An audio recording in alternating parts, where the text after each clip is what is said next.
along with Connor Listoka. This is 372 pages.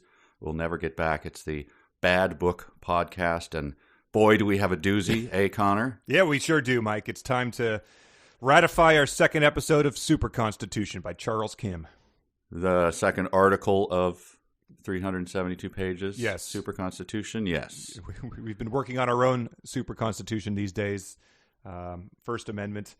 Thou shall not neglect to include horniness in your book if the first section of your book was super horny. It's the instances on this podcast of Grandpa No are climbing in my. I just didn't know this was a genre of Sure, yes. I'm sure. Well, it's subgenre, we'll call it. You go to the library, you've got mysteries, you've got historical fiction, you've got your Grandpa No section. That's the one all the kids are checking to see if the librarian's looking before they duck into. We'll get into it, of course, but I just want to say, as we talk about this book, please remember that during everything that's happening, that the three of these people of our main characters are constantly having thrashing, wreck the room sex at all times. It's not mentioned in this, but I just want that to be the umbrella over everything that we do here. Right, because Brenda, John, and James, right? They are the troika. They pretty much have to do that in order for Brenda, for her genius to keep working, right? That's sort of what was implied in the beginning, is that in the same way that some people are like, don't talk to me until I've had my coffee. She's like, don't talk to me until John and James have just absolutely shattered my headboard and, woken up the neighbors with me. So it's that sort of, the pump needs to be primed, so to speak. Yes, and it's like if you've ever read a book where there's a series, someone will know who this is, I don't remember what it is, where the main character was a leper, and so there were just constant references to sort of having to check himself because his nerves didn't work and stuff like that. So that was part of the book that you just got used to. Well, this one, just keep that in mind as you just listen to everything that happens, that's the thing. The subtext. Yes. It's in a 80s sitcom when a character had scheduled 2 dates at the same time. And so he'd have to find excuses to keep getting up from the table and going to the other one. That's essentially what's going on every single day with these three. Right. Sorry. Right. So we have so much that I think we should dive in. But do you want to set the stage for where we are in the book? This is obviously the second reading. So in the first we met our three characters. Well, we got exposed to the fact that there is a being from another star, quote unquote, that is issuing an edict to the leaders of the world, the three major war powers: USA, Russia, Canada. Sorry, Freudian slip there. I live in fear of the Canadians coming down from and China, of course. And so they have agreed to form a one-world government under the Super Constitution. Then we flash back to how this had happened, and we have 3 students, Brenda Chen, John Smith, and James. I don't remember his last name. Anyway, they have formed a troika. They're going to be drafting the Super Constitution. Brenda is the most beautiful woman in the world, super horny, and a fighter pilot. John Smith is a direct descendant of the Pocahontas John Smith, as well as being the world's greatest judoist. He once fought off 100 other judoists at one time, back to back. And then James is known as the sea lion because he can hold his breath for 20 minutes. Right. And no, that was not a 4-year-old, telling you a story from the back of the car as you're, being like, what happened next? Well, then the sea lion held his breath for 20 minutes. That's written by Charles Kim, age 70, and we will revisit his biography soon. Yes, indeed. And the person from the distant star who comes and magically tells the powers of the world what they should do, gets them to reorder the entire structure of the globe, is it Gleeborg from the planet Rishan 4?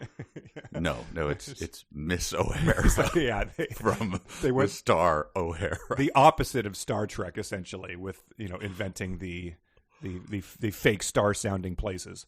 Yes. So, let's jump in. So the book is obviously divided up into articles, and we start with Article 5, which is called Research Institute. And it starts with just you don't want to say a bang in Super Constitution because that's not what it careful. Is, it really does. It just has some real good Charles Kim text here. In the year of 2011, Brown University's ceremony of graduation took place in balmy weather of May. Everyone buoyed its spirit. John and James upgraded their upholding mood. Brenda enjoyed the event in excitement too, of course. There's a few phrases in there that remind me of why you eyeing my lemon drink? Sure. Ceremony of graduation. Yes. I think we have a term for that already. Yeah, but the weather. Everyone buoyed the weather's spirits, I guess, is how that reads to me. That's how it's constructed. Yes, which is good. The weather often is people are angry at it, so it's good to have it people. Buoying it up. What's an upholding mood? Because I need to upgrade mine. Right, if I'm in an upholding. I need to know what it is, and then I'll try to upgrade it. I don't know. Okay. But then they meet a interesting sounding gentleman here. James's father, the Sea Lion's father, Sea Lion Sr., is coming to the graduation ceremony. And so just let me read this to you, this description. James's father engaged in doing import-export business in Southern California on the line of man-made crystal ornament. At the time, James's father conducted, $30 million a year and produced in sales a year and produced around $5 million in net profit a year. He became a prominent businessman in New York City's area's Korean American community, holding a master's degree in chemical engineering from Seoul National University. In 1975, upon graduation from his graduate school, he originally immigrated to New York City and naturalized engaging in trade business between Korea and America.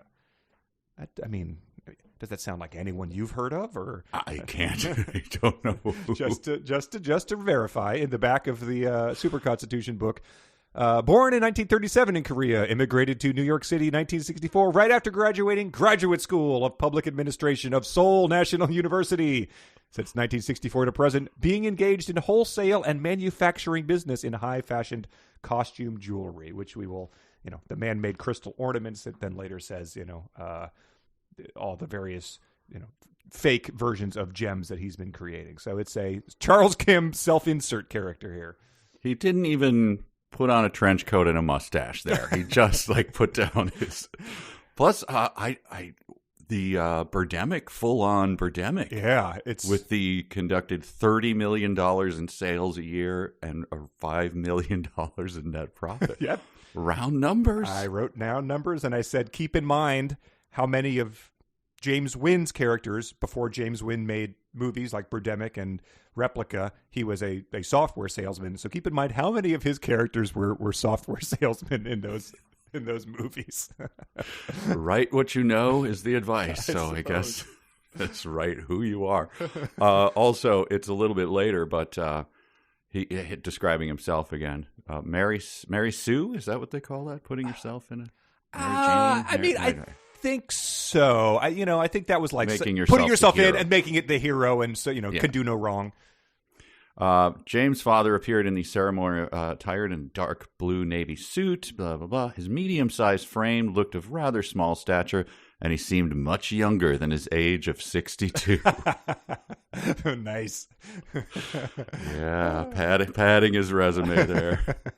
But it doesn't stop there. We will get to it. But the plot is that right now he has sat them down, and after it's talked about how he makes, rubies, diamonds, sapphires, emeralds, opals, ambers, all that stuff, he offers to establish a research institute with a $3 million annual budget for this troika to work at after college, and they all immediately accept. Yeah. The funding is a nice round number, you said? $3 million, yes. Yes. And it says the major region Brenda accepted the offer from James's father arose from James' idea of the operation of the Super Constitution. So that's got us sort of caught up onto the plot, but then we do get to meet the father and sort of see how these negotiations happen. Well, before we do, he meets everyone, and this is Charles Kim language full on. Okay. You don't hear these phrases in any other book. I challenge you to find them. James ushered his father through a congratulatory crowd towards Brenda, who was surrounded by a cluster of well-dressed congratulants. I challenge you to find that phrase. Google it right now. You will not find it. Yeah, is congratulants even a word? Like well-dressed congratulants. I guess it is, but that's nice. I'm gonna keep that in mind for like when I start writing graduation notes to like Bill's daughter is probably graduating from high school this year, so we'll make sure to include that in the congratulatory notes. I wonder if someone called you that, would you be like, "Oh, is that all I am to you?" As a guy who congratulates people. And then he has a reaction when he meets Brenda. Mr. James's father does. He says, I really wonder how on earth you snatched this Wonder Woman. So in terms of other sentences you might hear. When I go to a wedding in the weekend after Labor Day, that's what I'm going to say to the groom. I hope you'll tape that. Yes, get a video of the reaction as you get punched. And the camera flies across the room. But then we have this, and this was sort of spoiled in real or fanfic last time, but we're going to reiterate it just because it does sort of define this next chapter. It's truly stunning, but they say, he says, "Please call me Mike." Charles Kim does, and then she says, "Brenda approached Mr. Lee's ear and whispered, 'May I call you Daddy, as James calls you?' And he says, 'Of course, it is my pleasure. That sounds even more palatable.'" I put the stamp on that one. The firm settle down. Or simmer down, as this book calls it. Simmer down. So they've all agreed to address their $3 million benefactor and James's father, the younger than he looks, Mr. Lee, as Daddy. Daddy. One of our favorite characters, Don DeMillo, the great Don DeMillo. Right. And once you've heard that bit, it will be impossible to hear this in any other way. Yes. He goes on. I don't have a lot of notes, but he goes on a monologue that is just absolutely mind-blowing. Yeah, it is. You take a bunch of words and just shatter them on the floor and then put them back together. It's just a word salad. Yeah, and it's introduced as it's introduced as a long monologue, so the author tells you what you're getting into right away. Yes, but it's so nice when you get when speakers. I've said it many times, when speakers who you're already like done with do the thing of like, I have 4 points, which I'll get to in a minute. God, you son of a right. I thought you were wrapping up. Yeah, but he gives you the long monologue, but breaks it up, and this is a style thing that continues throughout the book. Is people talk and then a hard paragraph and then he went on, and then it just continues from there. It's incredible. They have this, and again, interjections unlike anything you'd hear in any other book. Like I have some of them here. So this is after a paragraph of text, and then it says, "Still, Michael proclaimed," or "Michael continued his talk. Michael became more emphatic." That's the part I had like, no, stop being emphatic. You haven't made a bit of sense. What are you? Yeah, let me give you a little taste of what this monologue is saying. This is how it starts. It says, "What moves the human mind? An attractive appearance may impress the human mind, but it cannot dominate or dictate an intelligent human mind." So keep in mind what his son and the other guy have arranged their life around, which is banging Brenda. Like that's all, they must be like, who imagine someone rearranging their life around an attractive appearance. That's, we just accepted a job at this research institute. But then it gets much more incoherent. "The human mind displays torrid barrens to the one who does not cultivate it, but to the one who instills nurture, it reveals magnificent vistas, fertile soil, colorful stark monolith, rainforest, diversified rich resources. When we file and polish the human mind, we can see brilliant jewels in there." And that's, I guess, even slightly more coherent than some of the other stuff. Well, I stopped at the human mind moves by very incomprehensive enigma and complicated labyrinth.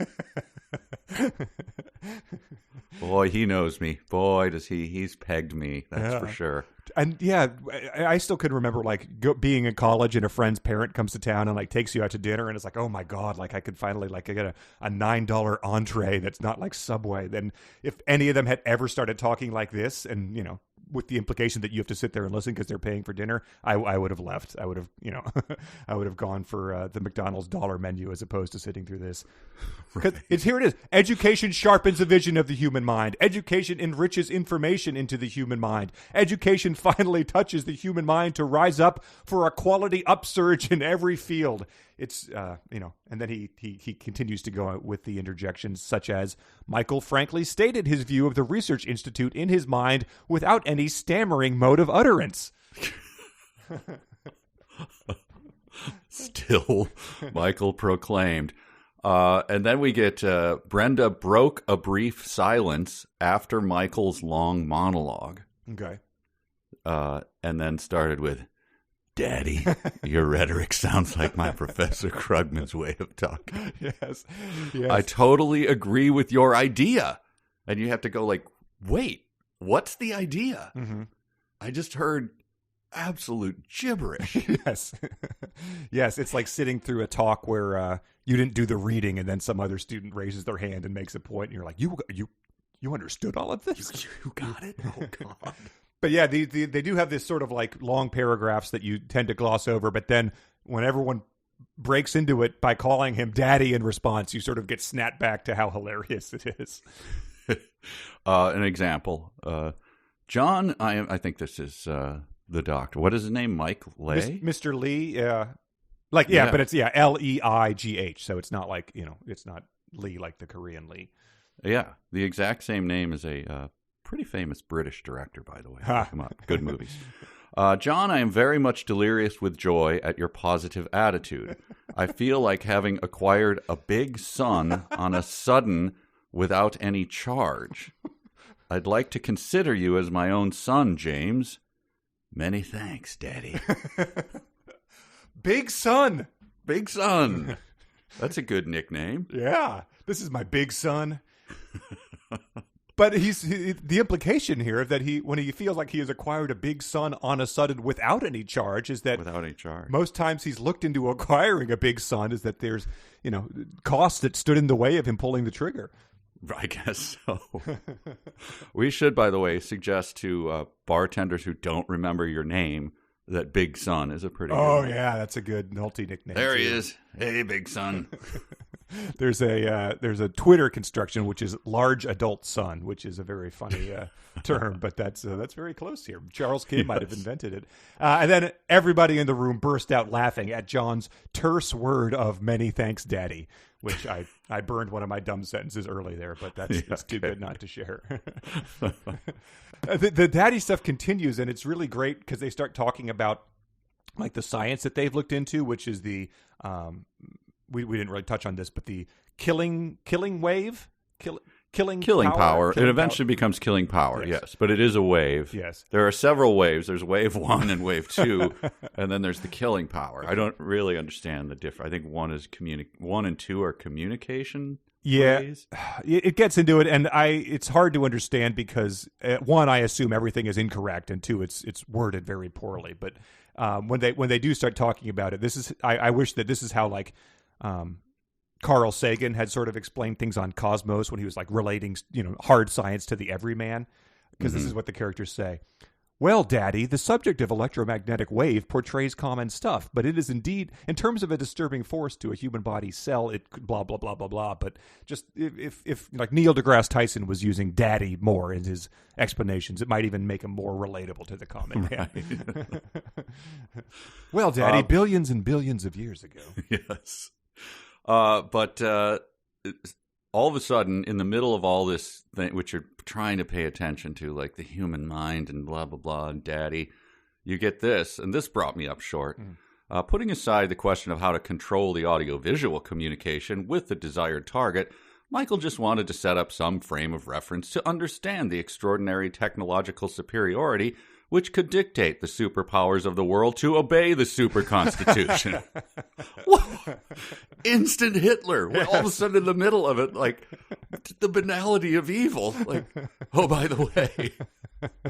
Yeah, have they breached that with Daddy yet? Or is that just something they're going to... Daddy's just right on. He's like, that sounds great. Okay. Every time this is brought up, everyone's like, sounds good.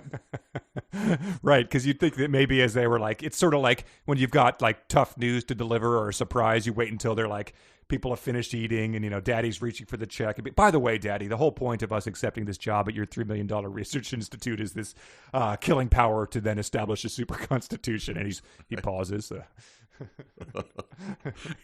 He's middle of his signature. It actually stops. Yes. But part of the other thing that made me think that the science here that might not check out is you get into some weird analogies and stuff like that. They're saying the electromagnetic wave shifts its appearance into immense variety according to the specific environment without changing its original character. The electromagnetic wave creates Magic Kingdom. Yes. That Magic Kingdom has thousands of faces, and each face has its own function according to each appearance. So it's like, I'm not a physicist or a scientist even, but it just makes you think maybe this isn't on the up and up in terms of him doing his research as a costume jeweler. Right. Well, I had that same thing, and then it continues after that. And so when you finish reading that, I mean, the answer is obviously, what in the name of hell are you talking about? But it does not go that way. Okay. The responses to that is, John, you are talking about Aladdin's magic lamp and ring with which the commands jinn to embody his wish. Yes, Daddy, that story of Arabian Nights entertainment overdraws every incident in hallucination. So, asked and answered, sir. I don't understand what your problem is. Yes. It's he heard Magic Kingdom and he went right to Disney's Aladdin, I guess. Wow. The lamp and ring with which he commands a jinn to embody his wish. Yes, Daddy. The story overdraws every incident in hallucination. To which no one goes, guys, right. Obviously there's gas leak in the room. They spiked our drink, yeah. Yes. What is happening? Oh, God, my fingers are moving on their own. We've all been drugged. We have 5 minutes to live.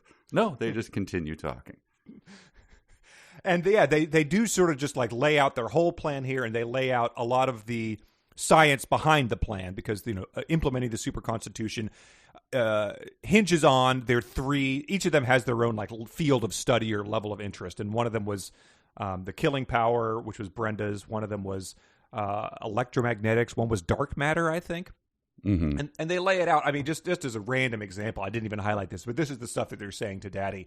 Even much shorter length comes in an infrared wave, which measures shorter than visible light. The visible light's wavelength comes in between 7,000 angstroms to 4,000 angstroms. So they're really just laying out specific science here, and then in response to that sort of thing, which any reasonable person would have fallen asleep at the table, Michael was fascinated about the story of X-rays, which we could conduct with a fraction of his $3 million yearly budget for the Research Institute. Michael felt even greater than ever. Yeah, and that has a puzzling switch in it. Like, who's the we there? Yeah. Because this is an omniscient narrator, right? Michael was fascinated about the stories of X-rays, That's a good which point. we could concoct. Yeah. Who's we? I mean, I guess it's if he's we now the readers and him. I don't know. Yeah, that's a good question. I don't know. That's the if this is where we're going to nitpick on Charles Kim's prose, it's probably going to be a long journey. I don't have any more of them except for this. I do like when a book reminds you of what you're reading. It just says, and tried to describe some character of Adams, which would help more clearly understand about the project. Parentheses, the super constitution. There's a lot of this kind of self-reference stuff, which is hilarious. Yes, and that's where it's very clear that it's not like a translation or anything like that. It's just a weirdo writing a book in a way that nobody has ever before. Because at some point in time, he starts providing like citations, like as seen on page 182. Right. In case you want to flip back to it if you forgot. But I don't think anyone's going to forget that the project is the Super Constitution while you're reading the book Super Constitution. Right. In the middle of all of this impenetrable stuff about waves, and which, just saying like angstroms and stuff is supposed to make me go, sure, that makes sense. Mm-hmm. Like, just when you know about something and someone's throwing you word salad, it'd be like, mm-hmm. If I was going to do sound or decibels and phase shift, like, sure, he knows what he's talking about, but not. But in the middle of all that garbage, we get this. Brenda hugged John and kissed him on the cheek as praise for John's simple style of narration on the subject. Brenda smiled a big smile, looking at Michael and James. That's just in the middle of, instead of going like, what in the name of hell are you saying? What are we talking about? They're like kissing and smiling at each other. Yeah, and it keeps going. It says, Brenda's beaming face produced a more friendly air and pleased everyone with a pleasant confidence. Brenda always transpired some sort of inexplicable delight to her surroundings. Brenda's eyes seemed to emit brilliant inspiration over the subject she was going to talk. John and James felt great on Brenda's confident posture. Michael also felt even some enigmatic on Brenda's dignified beaming. Anyway, back to angstroms. We were talking angstroms here. And then, Daddy, we got to get going. We got to bang. Yeah. So, otherwise, this thing goes off the rails. The Super Constitution. Yes, it does. It gets up right there. The next sentence is, gentlemen, I am so glad to join this meeting. I feel so proud of Daddy's determined interest in our project, parentheses, Super Constitution. I am so proud of our Daddy's urbane manner in science. Which, if you're a scientist and your kids give you a Father's Day card that doesn't say that, just give them the heave-ho right then, because that is the ultimate compliment for any science daddy. Also in the middle of, because this is a lot of exchanging monologues at this point, Brenda does a monologue, and then in the middle of it, without knowing whether it's I don't know where this is coming from, whether she says this, she references molecules, and then in parentheses, molecule, the smallest physical unit of an element or compound consisting of one or more same atoms, and it goes on for sentences, and then close parentheses. Like, Brenda? I think we're all familiar with what a molecule is. Right. We all just graduated top of the class at Brown in science, so it's... right. Maybe she's explaining it because the guy works in costume jewelry. You can't take it for granted. Oh, true. It is though, like footnotes are being included in the text itself. Right, without knowing whether this is actually spoken or not, it's hard to know. Here's a good section of prose that just if you read it with a different voice, it takes on a whole new context. Brenda and Michael looked at each other and smiled at one another. Michael expressed his peculiar thoughts about the cell, and I'm just going to pretend like he just took a ginormous bong rip right before he starts talking. Brenda, it is funny. I'm listening to you, and you're talking to me. You are composed of trillions of cells, and so am I. Cells are talking to cells, and cells listening to cells. Of course, I guess you feel wonder, and I feel wonder too. It seems to me we are all marvelous biological machines, aren't we? Dude, no, seriously, we gotta remain. I'm gonna call you in 20 years. We're coming right back here. No, dude, shut up. No. Dude, shut up. No, we're gonna do it. Dude, they could tell they could tell we're high. Stop. You gotta stop talking. No, they can't. They can't tell we're high. You gotta whisper, otherwise they're gonna. Can we have some more another onion loaf? No, please. We just ordered an onion loaf. What? Well, what? She finished. What? Brenda drooled in that onion loaf. Oh man, she's so hot. She's so hot. Oh, my Daddy, is she hot? All right. Well, there we go. The science talk in this is incredibly stonery if you choose to interpret it thusly.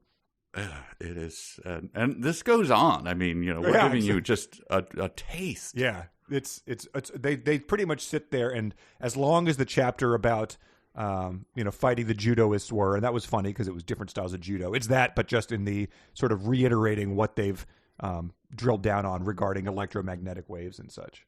Right. Yes. And all sort of stuffed in between all of it is like Michael understood what Brenda was trying to bring to the point, just in the middle of it. Okay. We kind of, if you just assume that people understand what someone else is saying, otherwise you'll say the opposite, I don't know. Yeah. Anyway. And it sort of like sums up with this utterance. It says, if a specifically concocted electromagnetic wave suddenly vibrates some molecular bases in the cell of the tissue of lung or heart, any man suffers pain and dysfunction of that lung or heart, resulting in a death in a matter of 3 minutes. Michael Lee had a deep breath and a grave looking after listening to Brenda's assurance in the theory of killing power she found in the cell structure. And he says, Brenda, John, and James, all of you understand how serious, immeasurable magnitude of your commitment to this project, parentheses, super constitution, incurs, don't you? Of course, the Troika answered in chorus. So they've sort of explained that to him. He says, gentlemen, this is revolutionary green tech. And then they reply in the Moon People, Dale M. Courtney unison there. Of course. And right after they do that, then the person comes and ties a balloon to the back of the chair.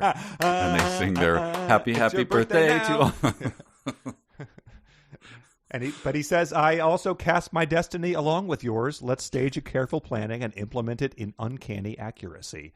In this way, the actual giant step had finally taken place for the super constitution. What are we reading? The again? what now? Yeah.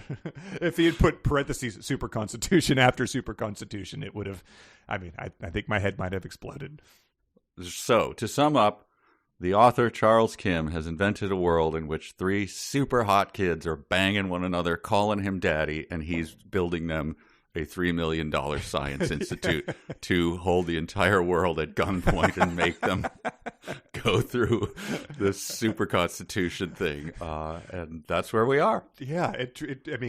Of all the movies we've done with riff tracks where the director is just an obvious self-insert stand-in, James Wynn had people buying Ferraris. Tommy Wiseau had everyone sort of feeling bad for mistreating him. None of them came anywhere close to to world domination. I mean, that's what it is here. That's just, he's going to take over the world. Right. And as you'll see, people are okay with it. We'll get to that. They're kind of down. But that's Article 5. Article 6 is called Confrontation. And again, it starts with a bang. May 2014, 3 years after Brenda's graduation and the move out to California of the troika of Brenda, John, and James, and just 2 years before the, quote, capital D Day, but specifying which day is D-Day here, because I feel like Brenda had a whole lot of D-Days before this happened. It's a hard thing to really pin down, so that's sloppy work here on Charles Kim's part. So apparently this is, we're beaming forward here because they just graduated, right? The book started with saying anything after 2016 is history, right? Yes. So, but yeah, then it says, I guess they graduated in May of 2011.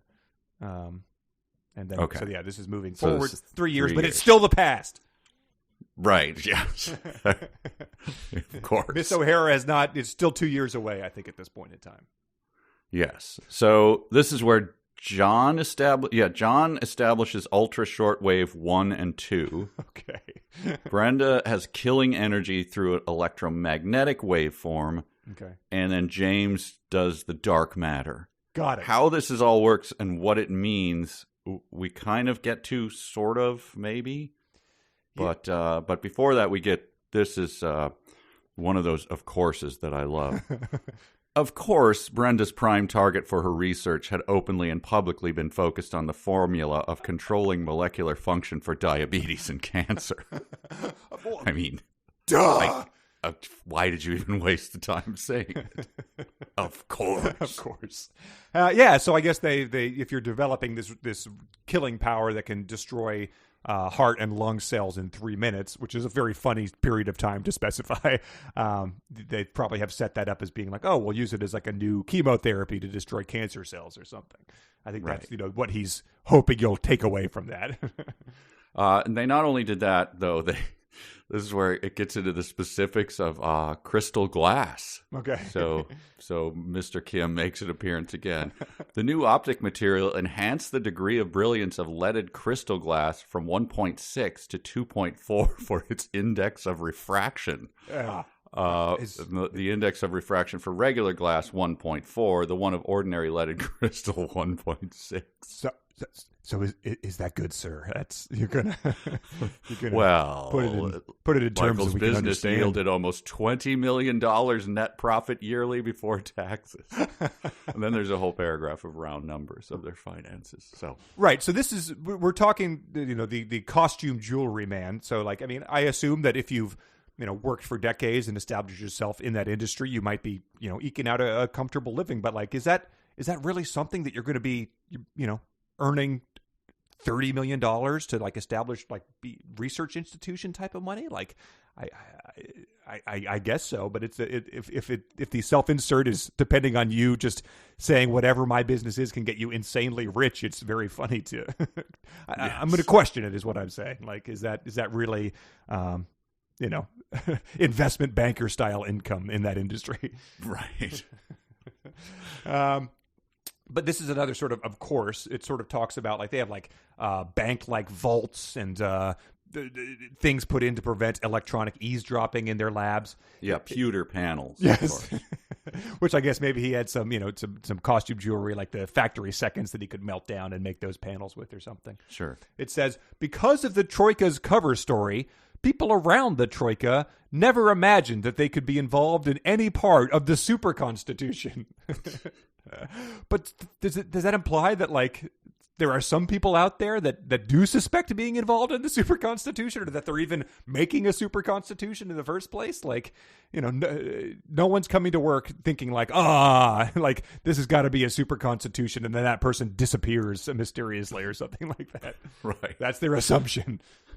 Well, it is like anytime you watch, it's just funny that they're clearly like Bond villains, obviously, but they just go about their work, like just post-grad students. And it always made you wonder when you watch a Bond movie and there are, they have a huge underground lair, the questions arise. Like, does the guy who's making, like $37,000 a year, does he not just blow the whistle on the whole thing? Like, I can make a better living, going to your enemies, of which there are many. And it's just funny that there's an entire laboratory. They're all working on a super constitution. None of them are aware of it. Yeah. Hey, we're just trying to cure cancer here. Do we really need these pewter anti-electronic eye panels installed? Like, hey, what happened to the guy who questioned that? How he surfaced in the river yesterday? Why are you guys always huddling together quietly talking about articles? But it says, therefore, nobody could imagine at the current pace of popular science in the modern world that the modern technology could create the super technology enough to create the super constitution. And even if they were like, it seems like we're working on some really like, super villain kind of stuff here. You might just think, they're going to try to take over the world. Super villains try to take over the world. They don't establish a super constitution, They're just like, what I say is law. They're not like drafting these articles. It's so yeah, you probably wouldn't assume that, I think, if you were just one of these people working there. Oh yeah, that's true. Wow. Okay, so you have the power to kill the entire globe. What are you going to do? You're making a super constitution. You're establishing weirdly specific term limits on representatives. It's like if someone, you learn that you can become invisible. Oh, so you're just breaking into bank vaults and taking money? No, you're going around looking at people eating breakfast. What are you doing? Come on now. It gives some more specifics, which I think is just worth, establishing what they're able to do. They're able to use electromagnetic waves to find anyone in the world based on their DNA fingerprint, which is, I think, something that they just are going to use later with the killing ray. That's wave 1, which can do that. Wave 2 established audio-visual techniques in order to conduct communications with the spot Wave 1 locates, so the Troika could conduct business with any person in the world without revealing the Troika's identity, which sounds like they're going to invent the blockchain here. Yes. Which, maybe, I don't know, column A, column B in terms of which is worse. Right. Super Constitution or crypto. So they essentially, they can just like speak to people in a room, as we saw with Miss O'Hara, without with the person. I assume the person thinks it's a toy anytime they get talked to. Yes, right. Okay, so they that's Wave 2. There's a lot of that going around their lab, which is based in Joshua Tree National Park. No, I'm sorry, it's in California, but their testing ground is going to be in Joshua Tree. Well, they decide that that's the best place to, I guess, plant the killing wave. Yeah. Did you understand that part of it? Well, they have some sort of device they need to hook up, which is going to be, is it the killing wave that emits there? It's composed of an antennary stem and a honeycomb-like button on a branch of one of the Joshua trees. Oh, sure, that's a killing wave. That checks. Yeah. And it says their hookup looked like part of the Joshua tree. Nobody could notice it. John tightly braced a node of the hookup as a part of the tree, which would stay and stand there even though the tree would fall by a storm. Okay. Joshua Tree would never fall by any storm because the tree was stocky, solid, and snow stabilized. So they've braced it so that it would survive any storm. Completely unnecessary because Joshua trees will never fall by a storm. And also, you have to step back and you go, so they're at the gate of Joshua Tree and they're driving their white van in, stuffed with antennary and killing waves, and the guard making minimum wage just going, just need to look in the back, and you can't bring that. Yes. You're under arrest. But so I would personally, I would choose, a more like backcountry wilderness, not probably one of the top 10 most popular national parks in the country as a place to provide this. But sure, go ahead and try to find a tree that won't fall down in a storm, then, Mr. Smarty Pants. There we go. And all Joshua trees are obviously located only within the Joshua Tree Park, so that's checkmate. Well, it's time to get into some very serious stuff here. Oh boy, it sort of backtracks from their setup, from their science talk, and we get this paragraph: the modern scientific age symbolizes a fast track of the high tech, which provides an easy access to a sophisticated, dangerous mass destruction or mass killing. If a lone scientist or a singular evil genius, sickened by some strike of schizophrenia or severe pathological symptoms, that somebody could launch treacherous actions by igniting a suitcase with nuclear bomb or diffusing biochemical weapons. The evil mind or crazy science nerd can easily trigger the most harmful weapons in hiding. So science nerd is hyphenated there, so it's a term. So one of those someone with a Pokemon T-shirt on and big fake glasses who's super hot and I don't know, I guess I'm just a science nerd. Like, stand back! She's got a suitcase bomb. Yes, she's gonna bring down our city. But here we go, and I've got to ask you a question, Mike. Sure. On that grim morning of September 11th, 2001, what were some? I mean, just, you don't have to get super personal, but what are your thoughts when you think back on that day? It's just a horrible morning. It was just started early with a phone call from a friend. Mm-hmm. Like, are you up? Yes. Yeah, are you watching this? Like, you need to watch right now. Yeah, I don't know what's going on. I was got the chills, dread. The day, as everyone remembers, was absolutely perfect across the entire country. Like, there was not a cloud in the sky. It was eerie. Mm-hmm. And had the sense that everything was changed going forward. You tried to get in touch with loved ones, but the phone lines were busy. It just was a slow motion nightmare, obviously.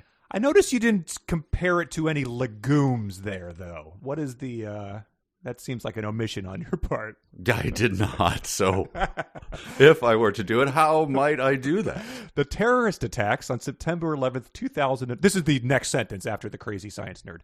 The terrorist attacks on September 11th, 2001 on prosperous and free America were only a peanut compared with this catastrophe on October 12th, 2015. I don't know that survivors or relatives of the victim would appreciate that, but and I just noticed this now, but he took September 11th and he just went one up on the month and the day to make it October 12th. Yes. It's one louder. Yes. But we get a big deal. It says a nuclear bomb set off in Rome, parentheses, Roma. A person in hiding claimed this. The crazy somebody declared through the Wall Street Journal and New York Times that he had planted similar suitcases of nuclear bombs in Moscow, Beijing, and Washington, D.C. He had demanded the unconditional surrender of the U.S., Russia, and China to his request. If any country would not follow his request, he would detonate the other nuclear bombs. So he's really got in his head that the preferred method for delivering a nuclear bomb is a suitcase here. He is fully on board with that. So we don't know yet, because this person is a hidden person, a person in hiding. Mm-hmm. What is the strange thing? The crazy somebody. I think he might continue to use one of those terms, hidden person or crazy. I can't remember what the crazy somebody. Yeah, crazy somebody. So we don't know, science nerd or evil genius. Yes, I don't know that we ever find out. But he has nuked Rome. Yeah, he has set up a nuclear bomb in Rome, and so as bad as 9/11 was, he's nuked a country that of millions of people. So this is undoubtedly the most catastrophic act in history that anyone has been alive for, right? For sure. Nothing even close. Tens of thousands, if not hundreds of thousands of people have died. It was not an act of war. It was just pure one crazy somebody's terrorism.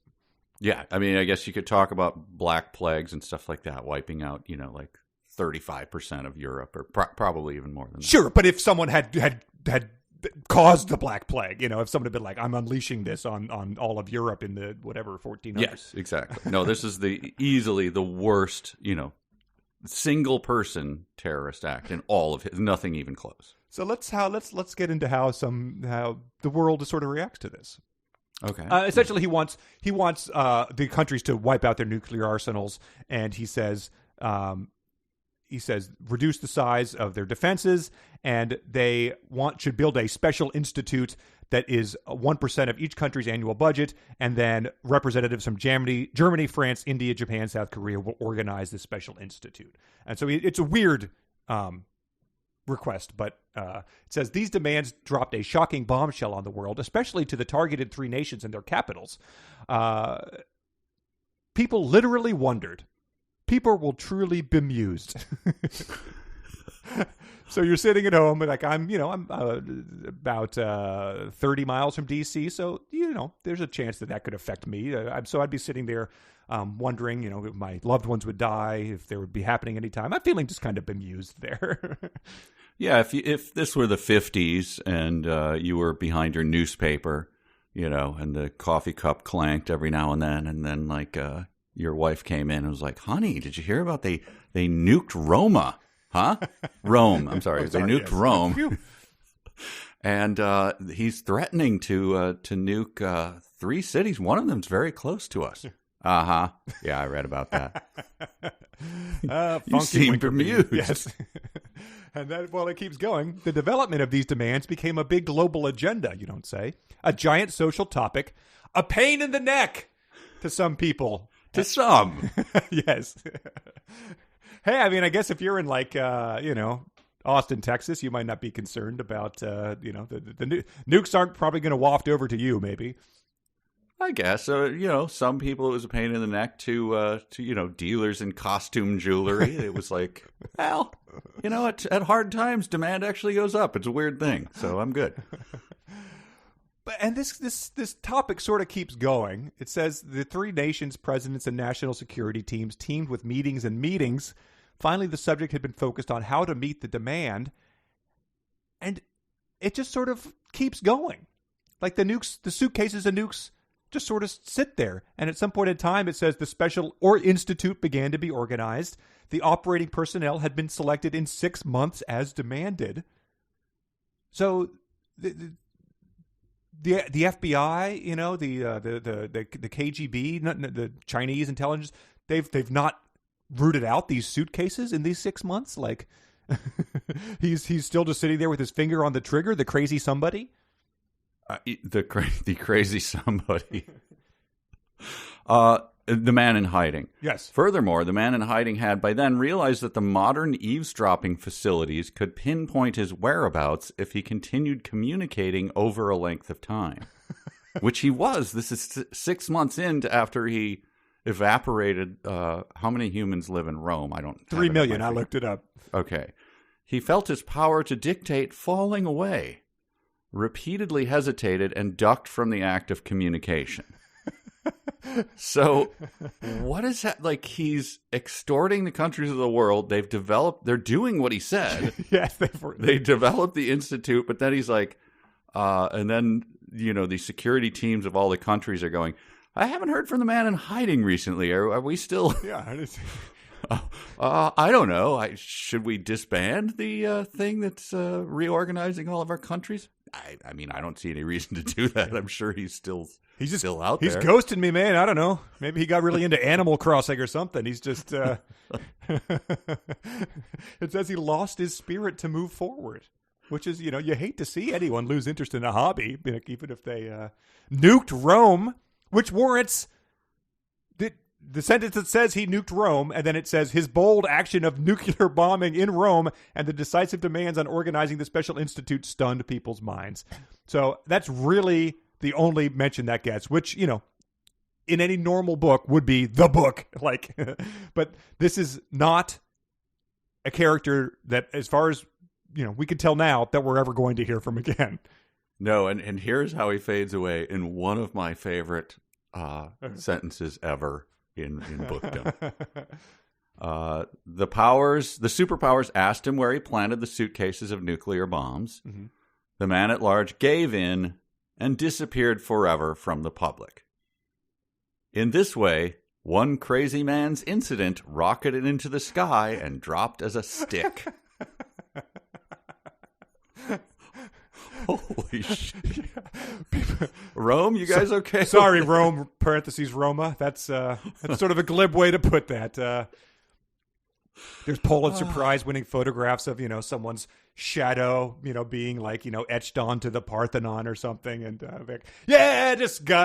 some guy had a bad day, you know, that lunatic. He rocketed into the sky and dropped as a stick, which I think is, you know, he's sort of like a bottle rocket, you know, like that type of... Like, sure. You know, other people who are admiring of his work may say that guy's a hero, but maybe this is just Charles Kim's way of taunting the guy because he's out there somewhere, mm-hmm. and so he's angry. Like, I didn't just drop as a stick. I nuked Roma. Like, I think it was pretty successful. Right, yeah, no kidding. Imagine how much press still, you know, 40 or 50 years later, D.B. Cooper still gets. And all he did was hijack a tiny plane and got away with some money. This guy nuked a major world capital and just is going about his day for the rest of his life. I was never heard from again. Imagine how many terrible true crime podcasts are starting based on this. Yeah, who knows? Reddit's identified, you know, innocent school teacher. They've ruined his life, like, as a potential suspect. Yeah, somebody going like, holy cow, you see that guy over there? I think that may be the guy who nuked Rome. Like, aren't we done with that? That guy dropped like a stick. I mean, come on. And then as you're reading this, it's like, okay, so like, you know, is it going to, you know, it pulls back and, you know, James takes off the fake mustache and it's like, it was the sea lion all along. The unbelievable confrontation shocked the world. This crazy confrontation, again, kind of glib, paved a way for the Troika's confrontation with the superpowers in terms of seriousness of the superconstitution. And that's where it clicked for me that this guy wasn't related and they never caught him. It's just he sort of is the kind of guy that, like, 100 people bought the Velvet Underground's album, but all of them started a band. So like he's just sort of the influence they're all citing in their bios for other people who want to unite the world's government. And so when they do the Super Constitution, which is coming up, which is the same as this guy's, yes. No one goes, does it sound familiar at all? Like, did we already start organizing? Yes, we did. That's right. Now that you mention it, we've laid Jerry. the groundwork. But they came up with this at Brown University 3 years prior. And it's unrelated. Yes. And so were they like watching this as, Rome is burning and, the UN missions of relief are coming in there to do that? Are they sitting there being like, hey, this guy's manifesto seemed really similar to ours. Are we on the right path here? Like, are we the baddies in this situation? Yeah. I don't know. I mean, even a stopped clock, right? I mean, it would be like, when the Washington Post published Kaczynski's manifesto, if you had been like sitting at home and, your wife was like, hey, like, they just published something. This is sort of similar to what you've been saying. You'd be like, oh my God, I got to scrap this. No one can ever see this. But they're like, hey, all right, let's move forward. Super C. And I guess the phrase, the man in hiding had some good ideas. Let's not, let's not immediately. You don't condemn someone. They say that unironically. They like, he did move forward. He just didn't go far enough. Right. Oh. So now we get into the meat of it. I think we're getting the Constitution now. Yes. We get the articles. Yes. And they do lay it out pretty specifically. And it seems weird to say this in the book Super Constitution, but it's sort of hard to focus on the specifics of the Super Constitution. It is. And it's, as we said when we started this book, like, we're going from, octopus vaginas to actual articles of incorporation of a constitution, right. Just like written out as you would, reading if you've ever tried to slog through like a bill, like the Congress, we're going to publish this bill. Well, I'm going to read it then. Oh, yeah. I cannot get through Article 1. That's what this is like. Yeah. But it starts with, so it says, the Troika came up with the following terms. 1, the purpose of the Constitution. 2, the contents of the Constitution. 1, the purpose of the Constitution. Tell him what you're going to tell him, and then tell him what you told him. So I think that this is the actual meat of the Constitution when it starts. Like, this is the preamble, is why do we live on this earth? Right? Where are we from? And where are we heading? Wow. Really rolls off the tongue, doesn't it? Every kid is going to quote that. Yeah, exactly. From here on out. That's there was a McDonald's commercial I remember 3 decades ago that was them trying to memorize the preamble and just sort of like rapping it out as they eat their cheeseburgers and drink their milkshakes. And so this is in this world, this is going to be the what McDonald's makes a commercial about in 10 years. Yeah. So, so I don't think I have a lot of notes. It's just it's crazy. Yeah, it's crazy. But it has some gems. So this is. This is in the preamble to the Super Constitution. And again, you could probably read this with a stoner's voice. Why do we live on this earth? Where are we from, man? Where are we heading? But so again, I want to read you some sentences that are in the preamble to the Super Constitution. Sure. Nobody should force anyone how to interpret or how to define personal happiness. Nobody should be governed or controlled. In the Super Constitution? Right. So the Super Constitution ends right there, obviously, then, right? It goes on for pages and pages and paragraphs of laying out insane governing and controlling stipulations. Talking exactly about how everyone will behave or the killing ray.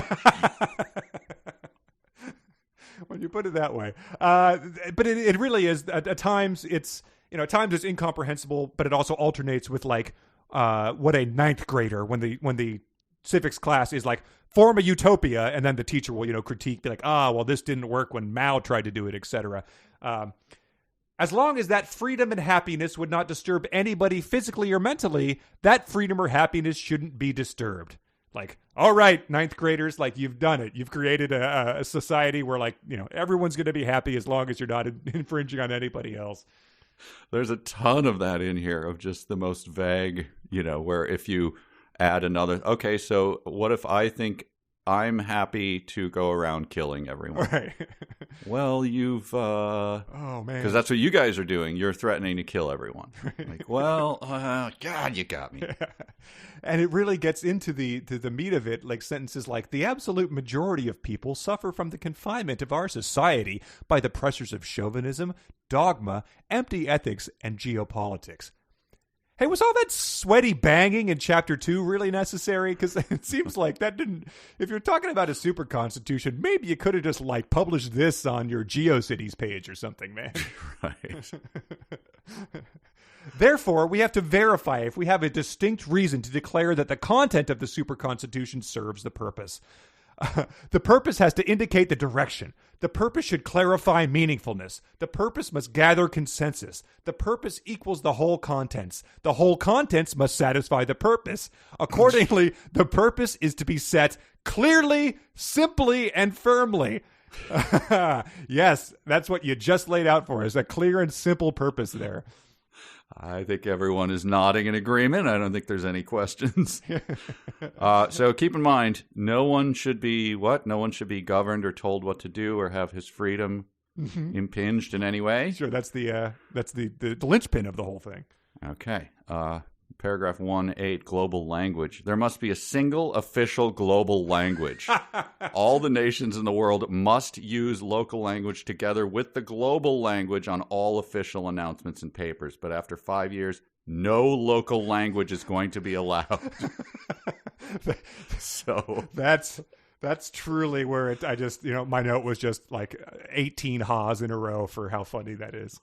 My God. So as part of their super constitution, they're essentially like, inventing Esperanto. Esperanto, you will speak it. Speak it. I don't think it specifies what it is, but I assume it, since the book is written in English and that's what the three Killing Ray creators speak, they're not going to learn a second one. Although it does reveal that they all are fluent in a second language, I believe, at some point in time. Yes, but Russian, German, and something. But it's not going to be one of those because Chinese, the other two wouldn't speak it. Right. There was also the Global Institute of the World's Intelligence Network manages the job of information gatherings without any restrictions with president's warrant in order to find out any breed of major fraudulent actions, processes, and sources. What could go wrong? But I guess if you have a Killing Ray, you've got that. It says, where it is. Oh, yeah. The Global Social Service Department will oversee all nations' social welfare work and uphold the basic standard of general ethics and beliefs. Which we all share. Yeah, exactly. So just imagine the amount of vitriol in the past 50 years that's been spewed over whether like a school library should carry a Judy Blume book, expand that out to just across the world where it can uphold one standard of general ethics and beliefs. So like, hey, village in Central African Republic that hasn't had water for a decade. Like, by the way, this is now how we're governing you. Yes, and I hope you're speaking Esperanto when you answer me. And so all of this, again, Killing Ray pointed at your head. You will do this. The legislature will be composed of an upper house, about 300 members, and lower house, about 650 members. If it's 651, okay? God, Killing Ray, I'm dead. All right, tell my wife I love her in 3 minutes. But yeah, it's impossible to read. Like it says, the Attorney General appoints all the prosecuting attorneys with the endorsement. Like you said, it's a Congress bill that you would fall asleep immediately. How are you going to be conveying this to the people in these other countries that don't speak your language or don't have the same level of education that you're now implementing this, and the punishment is death in 3 minutes if they don't abide by it? Seems pretty simple. And this is straightforward. The members of the lower house of the global legislature must have a national certificate or such as PhD, lawyer, medical doctor, CPA. Oh, all right. College professor, scientist, successful businessman, theologian, and national or global medal holder. They should have not only professional knowledge in their field, but also have a reputation of upright behavior. Wow. So I think you've defined that pretty clearly. No further questions. Yes, exactly. Let's ratify this. And also, they got to be super hot because, I mean, come on. Yes. I mean, what bangable else are we doing? AF. Yes. We'll be doing inspections for octopus suction cups as well. It also says that in the legal section, it says all the laws must be simplified as far as possible in order to eliminate complicated and redundant litigation. Off to a great start here. And it says the global courts will manage most of legal disputes. So, like, if my neighbor's hedge is growing over my property line and I trim it, he will take me to global court then to oversee that. It's like, really? There's not like a small claims thing that's down the street we can go to? All right, fine. I guess we'll be off to The Hague.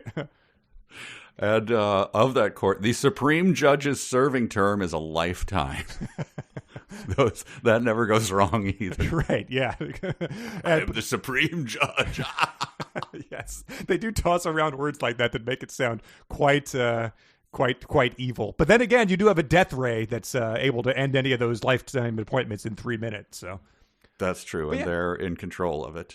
It gets into term limits. It's like this is a 4-year thing. The Supreme Judge serving term is a lifetime, but then it's 4-year term, but you can only serve 3 of them in a row. So they've really thought this through, you know.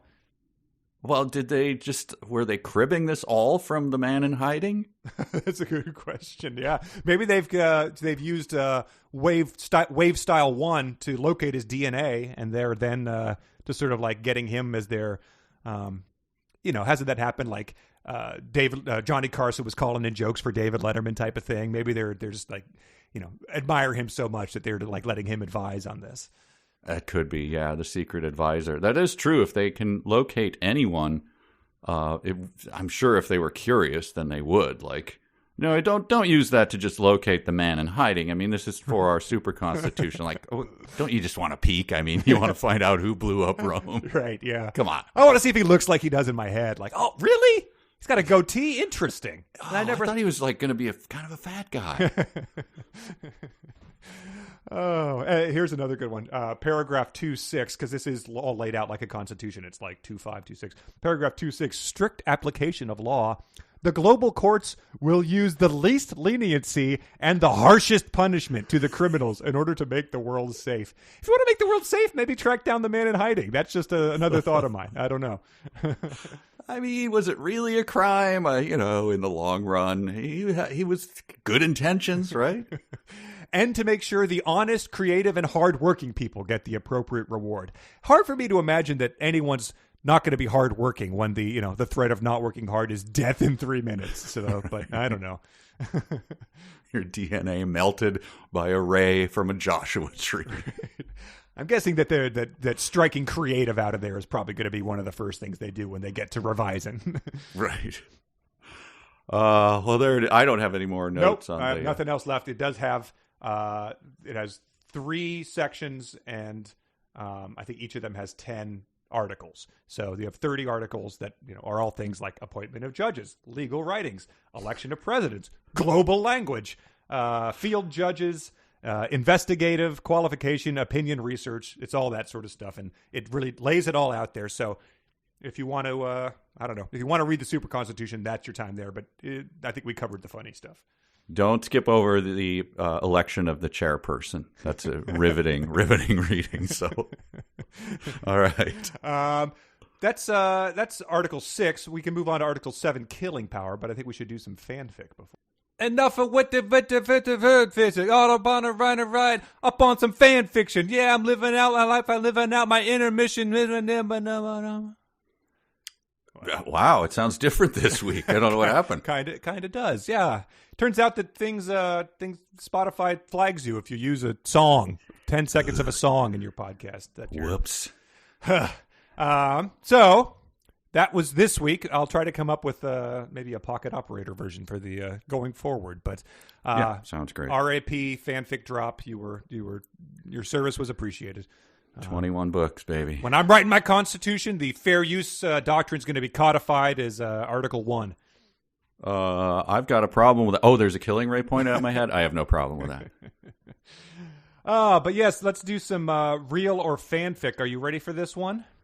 I am. I have, this is a very special moment. I have in my hand a pencil given to me by listener and RiffTrax VIP Mike, wow, who I met down in Nashville. I think everyone knew we were down there doing a live show. Met him and he handed me a gift, and it was a bunch of pencils. He's like a pencil collector, and this is great because he knew I was out. And so I'm feeling good about my fanfic possibilities because I'm holding the Ben Franklin 500 #2 pencil. Wow, by Mike. So thank you, Mike. That sounds legit. Yes. Mike also gave me the Sheriff of 64 Square Sheriff badge at a VIP event last year, I believe. That's right. And he was in Minneapolis and he videotaped the live show. So that's on Patreon. So super fan. We had some nice VIPs at the event. It was great. I encountered the couple that originally recommended Model Land. Mm-hmm. They were like, we were here like 3 years ago, and I remember recommending Model Land to you, like, you should get around to that someday. And I'm like, we did it. They like fell off listening to the podcast, but they are going to be looped back in now. And then we met I met another couple who I was talking to them, and they were like, we always sort of just consider you the Brad Pitt of RiffTrax. And I was like, well. Yeah. And they go, yeah, because like on the live streams you do, you're always eating and drinking. Like he does in Ocean's 11. Brad Pitt's character is always eating nachos or drinking iced tea or something. I'm like, wow, that is. I will for my cover blurb. I will then ellipses that one out and not include the second half of the statement. Connor puffs up, starts rocking back and forth on his heels. Yes, that's how I think of myself as well. Sean, get over here. You got to hear this. Because you're always stuffing crap into your face. We do it at my dinner time. So, I mean, what are you going to do? I appreciate it, though, no matter what. I'm glad they're watching in the first place. All right, you've got a lucky pencil. We have 5 segments here that are either going to be fanfic written by our listeners, many of them Patreon supporters at patreon.com/372pages, or real segments of Super Constitution from later in the book. They could be all fanfic, they could be all real, or a combination of the two. Yep. Here's number 1. Mankind, throughout known history, was instructed the uppermost rectitude is to provide as opposed to accomplish. Nobody, however, may bestow things not of his own formulation. Dispensation must necessarily follow from formulation, or else the means to incept will be felt only in their absence. All was made clear by James's concise utterance. Brenda nodded in curt accord. Clear as summer's day, the originator's need must supersede a recipient, despite fact that our institutions will moon over middlemen who profit from produce they themselves never formulated. Often we now lavish praise less on fulfillment than endowment. James nodded. I think that is brilliant fanfic. Okay. It really makes me laugh, but I think it's fanfic. Number 2. Radiation sickness is damage to the body cells caused by large dose of radiation often received over a short period of time, parentheses, acute. The amount of radiation absorbed by the cell molecular biology, the absorbed dose, determines how sick the cell molecular biology becomes. Radiation sickness is also called acute radiation syndrome or radiation poisoning. Radiation sickness is not caused by common electromagnetic wave tests that use low-dose wave 1 radiation such as X-ray scans or gamma. Although radiation sickness is serious and often fatal to the molecular biology of cells across all the planet, it's rare.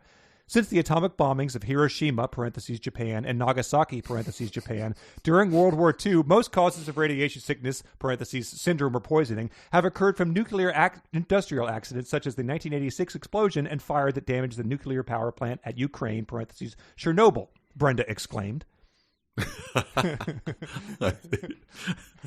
I mean, I'm happy that people are picking up on these things. I think that is fanfic as well. All right. Number 3. One of the top technocrats invited to the Kremlin talked it over with one of his peers. Hey, I watched a replay of her appearance at the UN the other day more than a dozen times. She is a beautiful Caucasian with blue eyes, very attractive lady, and very sexy wood nymph or naiad. Why do you refer to her through forest or river? Well, I think forest or river symbolizes mystic origins of fairy tales. Look, Miss O'Hara might not be a lady, just disguising herself as a... Look, Miss O'Hara might not be a lady, just disguising himself as a lady. Miss O'Hara could be a puppet. I am still really curious about the existence behind the scenes. Maybe you are right. Nonetheless, today's occasion casts raptures.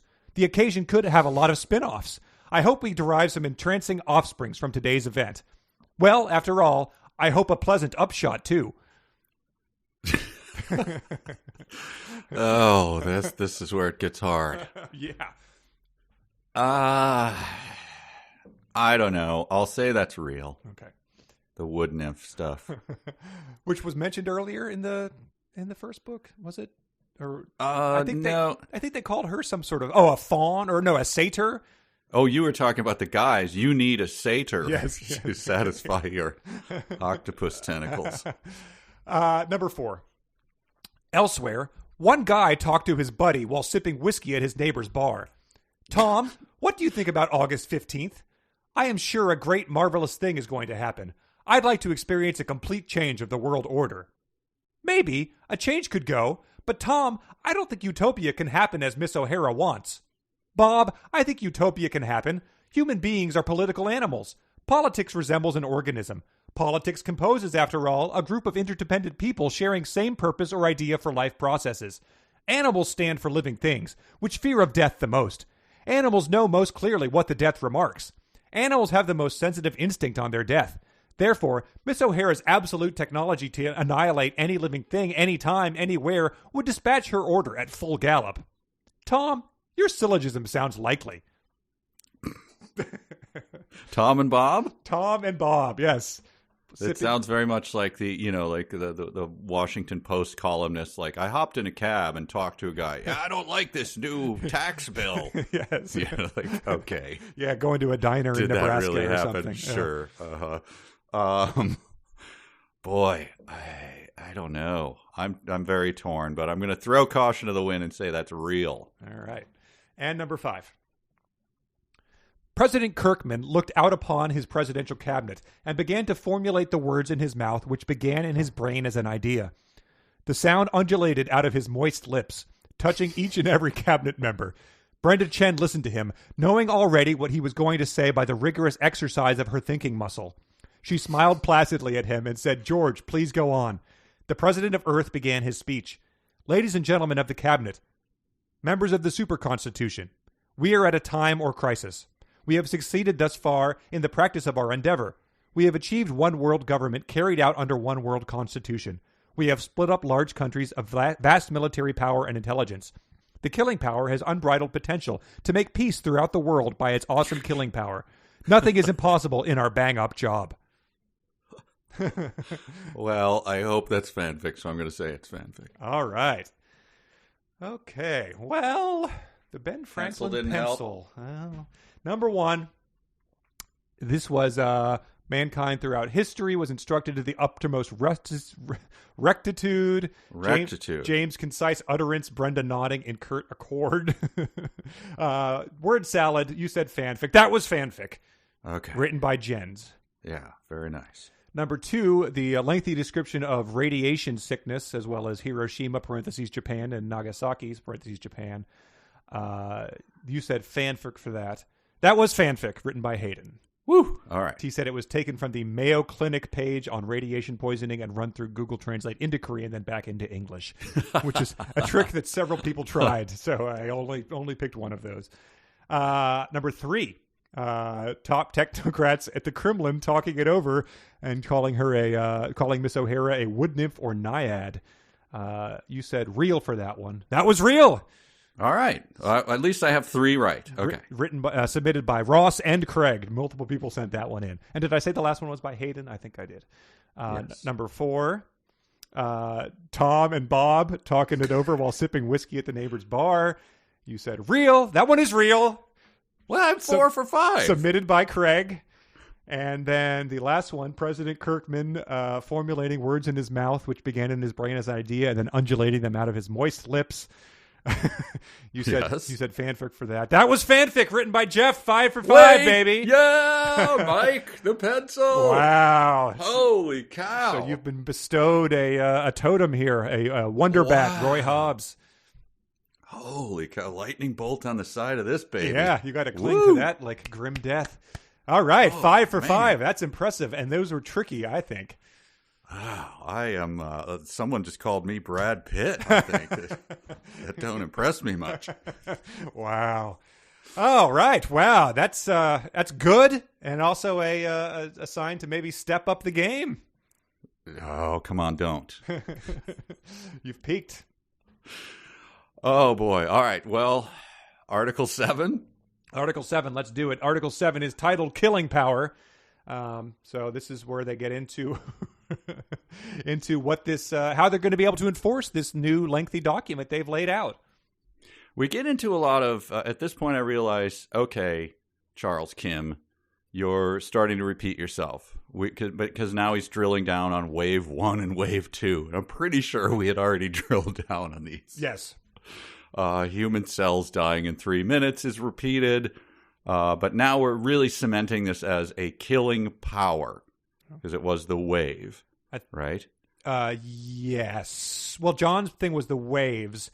That's how you find the people. And then I think Brenda's cell-disturbing wave is the killing power. It's always been a kill. Yes, okay. But I think it's sort of going to be like anything. Like, it all becomes one. You know, like if Brenda's thing is the killing power, if you're using John's wave 1 and 2 to locate the people to then kill, I'm just going to call that part of the killing power, you know? Yeah, that's just really rolled in. It's really a big cigar of killing. Everything it touches is... John is not going to be standing trial at Nuremberg being like, no, you don't understand. I just invented wave 1 and wave 2 to find them. So that's not the killing power. You surely knew that it was 4. I passed it off to her, and what she did with it, I don't know. And have you seen how hot she is, Your Honor? So, I mean, can you blame me? He just does the, raising and lowering his eyebrows while sort of side pointing at Brenda. In the middle of the description of, I won't read the whole thing, but you'll get the idea here, is this just jaw-dropping, all right, this does this to the ways, it's called the killing power. Okay, I think I'm following, what's going to... When a person dies, she or he no longer exists. She will not even know that she was once born. She will not recognize anything in the universe. She cannot function anything for the life or living thing. She will not remember any destination, any favorite, any enemy, and any friend. Nothing exists to a dead man. So killing power means nothing to a dead person. And it goes on like that. Yeah. This weird philosophical musings. Again, rip that bong hard and read that out loud and you've got it. It's philosophical musings as written by like the Plan 9 aliens or something. Yes. Like, killing power means nothing to a dead person. However, killing power means something supreme to the alive, to the bereaved in this moving human world. That's very Plan 9. Yes. Yeah. I don't remember their exact quote, but they have some, future events such as these will affect you in the future, that type of thing. Yes. So then we get this. I literally have no idea what this means, so help me out here. The killing power must have displayed its awesome mystery of the inexplicable technology. The Troika tried minimization of the suffering, time-consuming, mind-boggling, and antagonism. I think this is important, so I tried to figure out what it meant. But I have no idea. They tried something, and obviously it failed. It sounds like they were testing it, They tried minimization of the suffering, time-consuming, mind-boggling, and antagonism. Tell us how it happened. This is the good stuff. So did they tried to not kill people with the killing ray? Like, they tried to minimize the antagonism? The mind-boggling? Yeah.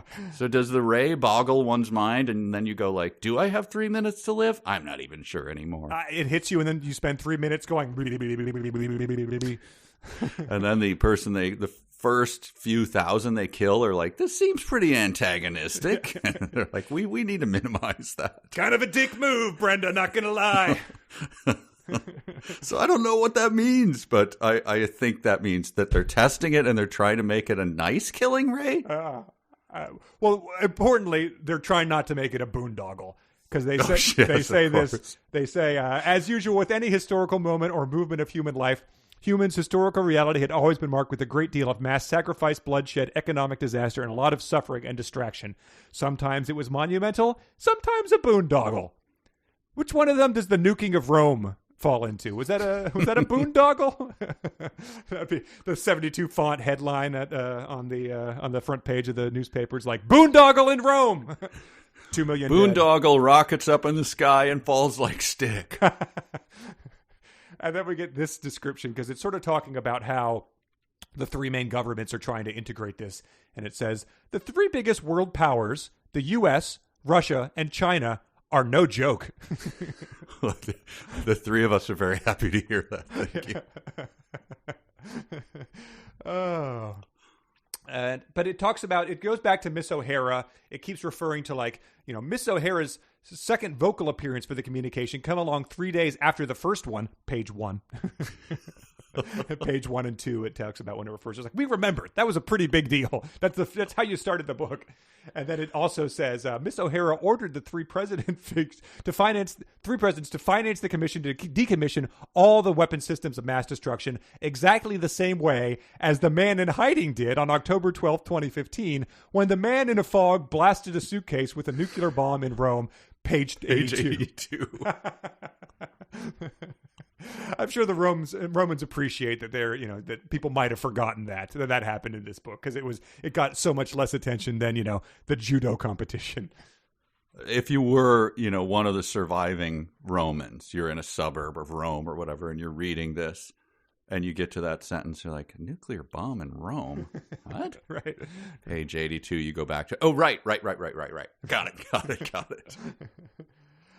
And then this is something that I had to look up because on the OCR that I'm looking at, so there's some typos and stuff, but this just turns out is not a typo. I'm verifying it with the print text. It says, regarding the commencement of the Supper Constitution.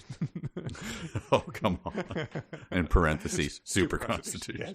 Yes. So that's laying out the what days of the week you have meatloaf and which times you have chicken pot pie. That's the Supper Constitution.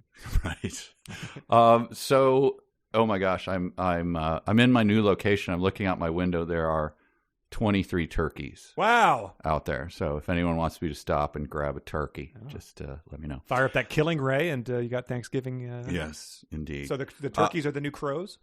Yes, they are. Anyway, so did you find yourself just mildly confused by Miss O'Hara, where it was like, why didn't you just lay it? Like, he sneaks in Miss O'Hara again, and you're like, is it unrelated? And then you sort of figure out, oh, that's them. Yeah. But it's done in a way that seems like any competent writer would use it as a, ha-ha, I gotcha. You didn't know who Miss O'Hara was. This one, it just kind of like, all of a sudden you go, oh, it's her. It gradually dawns on you. Yeah. Yeah, and it just was so unsatisfying. There might be in a way that makes you feel slightly stupid, but like he just didn't make it clear that Miss O'Hara is them and not... Because it could have been unrelated, right? The guy with the suitcase bomb is unrelated. Yes, so far. So the fact that aliens were also threatening us could have been unrelated. Right. And, I guess it's a good way. It's a good way to get people to implement it, even though they have a killing ray. And that's sort of the... you don't really need the aliens since you have the killing ray, They're not responding to the aliens in terms of being like, oh, like this great... wisdom from 21 light years away has told us we need to like change our ways or we're all going to die. The alien just says, I have a killing ray. Right. So, it's just, it could have been done where like all supervillains do is like, tomorrow I shall show you the awesome power. And then you make a building disappear or something, and like, now you take me seriously, make the super constitution. And nobody goes like, I don't know, until you present as an alien, I'm not willing to. I'm not going to do anything. Right. But if you whisper to me like a toy, and now I'm on board. Yes. I don't need to do it. There might be a very specific layout that it's them, but yeah, it just sort of dawned on me occasionally. Then I felt dumb that I didn't. I mean, I didn't assume that earlier, but I'm glad that was the same for you. Here's how cavalierly the nations decide that this is going to be something they really respect and go along with. Sure. Three nations agreed to organize the commission to decommission all the weapon systems of mass destruction and to set up the Global Political Institute the way the Troika presented under the form of constitution. Three nations figured they had nothing to lose. I don't know. We got to disarm these WMDs. It's like 6:15. I got to get home. Like, well, it dovetails into the other thing. The killing power had been known superficially to the offices of the presidents of China, Russia, and the USA. So it's like, have you heard about this killing power? Hey, can I call the president of Russia? Yeah, I mean, I heard about it. Yeah. I don't know. Well, should we do anything? They said they blasted some guy in like Egypt or something, but like, I don't know. That's like. So he's standing in his pajamas, scratching his left butt cheek and goes like, well, I mean, we got nothing to lose. Should we just disarm our WMDs and unite as one world government? I'll talk to you later, Russia. I'm going to hit the hay. But as cavalier as the presidents were, here's how the average Joe responded. The three nations' joint statement on June 20th, 2016 rocked the earth.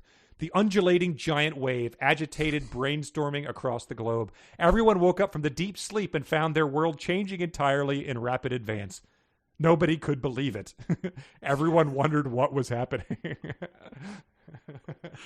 And probably why is because millions of speculations on social norms, economic situations, and people's lifestyles had literally amassed for parade.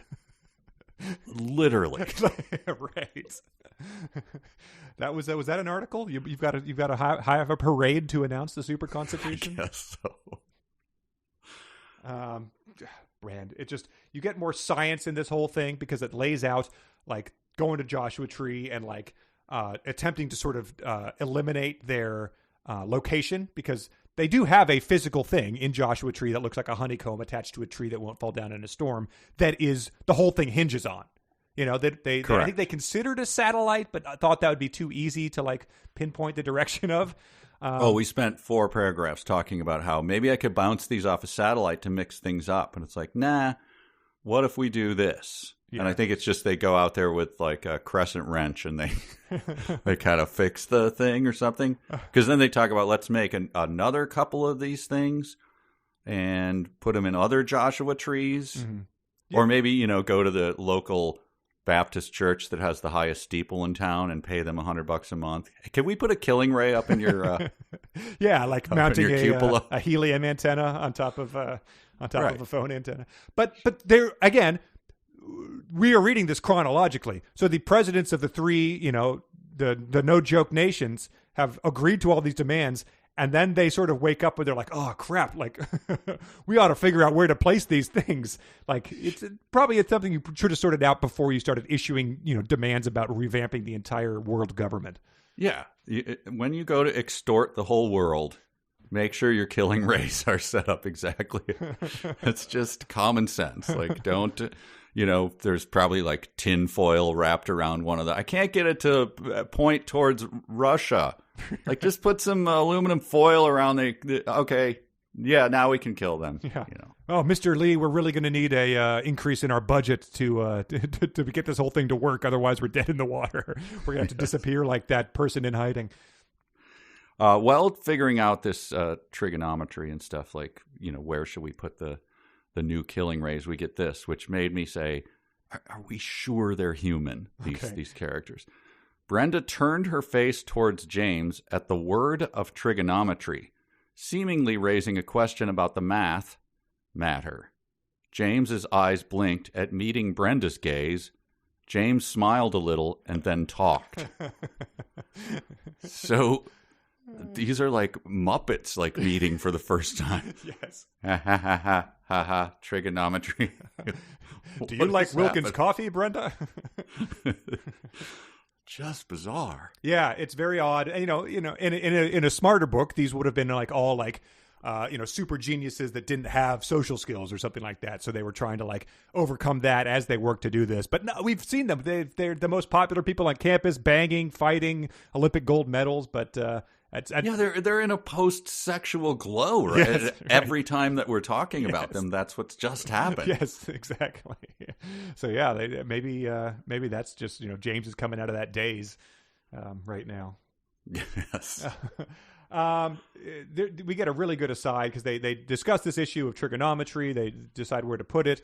It says Brenda felt confidence in conducting the business of the super constitution at full scale. Meanwhile, the presidential offices of China, Russia, and the U.S. kept themselves vociferous in preparation for organizing the Commission to Decommission Weapons, Systems of Mass Destruction, and the Global Political Institute under a single supreme sovereignty. Meanwhile, the book does tend to do massive things like off camera or just mention them in one sentence and move on. Right. A great inserted in the middle of all of it. James stared blankly into the air in a little bit and then continued. Wow. Yeah, so those are the asides you get as the monologues happen, and those are some of the best writing in the book, I feel. Amazing. And then we get a bunch of the we get a nice tribute, I think, to Antigua, where they just start listing people who are in the security advisors and stuff. Let's name some characters. Amazing. But that's the like intelligence czar Malcolm Stark. So it's fun to hear his names. We get some more later at the UN, but there's Edmund Murdoch, Clark Powell, Steve Johnson. And these guys are sort of trying to figure out like what's going on with this killing power, where it happened. It said they guessed the killing power was not from extraterrestrials, but from the Earth. Probably one of the advanced nations, such as Russia, China, Japan, India, France, Germany, South Korea, or some other nation. To really just cover all their bases. But they're not laying down. While the three powers were perspiring over good results from the new venture, naturally, they put themselves to extraordinarily hard work in investigating the source and technology of the killing power. Okay, really? Sure. Okay, prove it. The U.S. President's National Security Advisor, Steve Johnson, made more frequent visits to the Oval Office. Yeah, that does sound like you guys are working extraordinarily around the clock, yeah. Hey, I hope you don't mind. I'm doing a little drop-in over that hole. Did you hear about the thing with the superpower killing wave that's going to kill us all and we're making a new world government? You were in my office this morning. Yeah, but I just thought I'd drop in and see how we're doing on that. He's doing the George Costanza where whenever he sees the president walking by his office, he just looks really like rubbing his hair and looking really angry just to make it look like he's working harder. Right. They talk about how again, monologues that are just like sort of insane, and this is the president talking to his security advisor, I think. Here he says, now here the owner of the killing power fortunately orders not evil things but blessed ones, like God would do. Yes, I was like, all right, author, you finally took off your You're not only a talented businessman who clears $5 million in profits a year, you actually think you're God. Right. I know, I'm not, I remember a bit of Sunday school, and there was, God visited some unfortunate things onto his people at times. It's a little bit of the Old Testament's dedicated to that in my recollection. A stern taskmaster. This is great. So they create I'll just read it. One day, the intelligence czar, Malcolm Stark, suggested to the president the Special Secret Task Force, the SSTF, parentheses, Special Secret Task Force. That's nicely planned 90 as well. Oh, wow. You just said it to find it and then put it in parentheses to remind everyone. Super Constitution. Yes. He also describes for some reason they think of these people as being benevolent who have the killing ray in the super constitution. If we raise an intelligent dog as a lovely pet, how would we treat it? If the pet dog behaves very loyal to the owner, if the dog does listen to the owner very well, we love the dog. The dog does not care if the owner deserts him or treats him badly. Yeah, he might. Sounds like he probably would. Like, I don't care if you treat me badly, owner. Please, don't feed me, kick me. There we go. Oh, the endless musings, which we now know are coming from a man who thinks of himself as a god visiting his ideas on everyone. Dogs. Primitive man found fire, which has enormous power in the living world. Primitive man found weapons, such as throwing stones, arrows, knives, sword, spears, and explosives.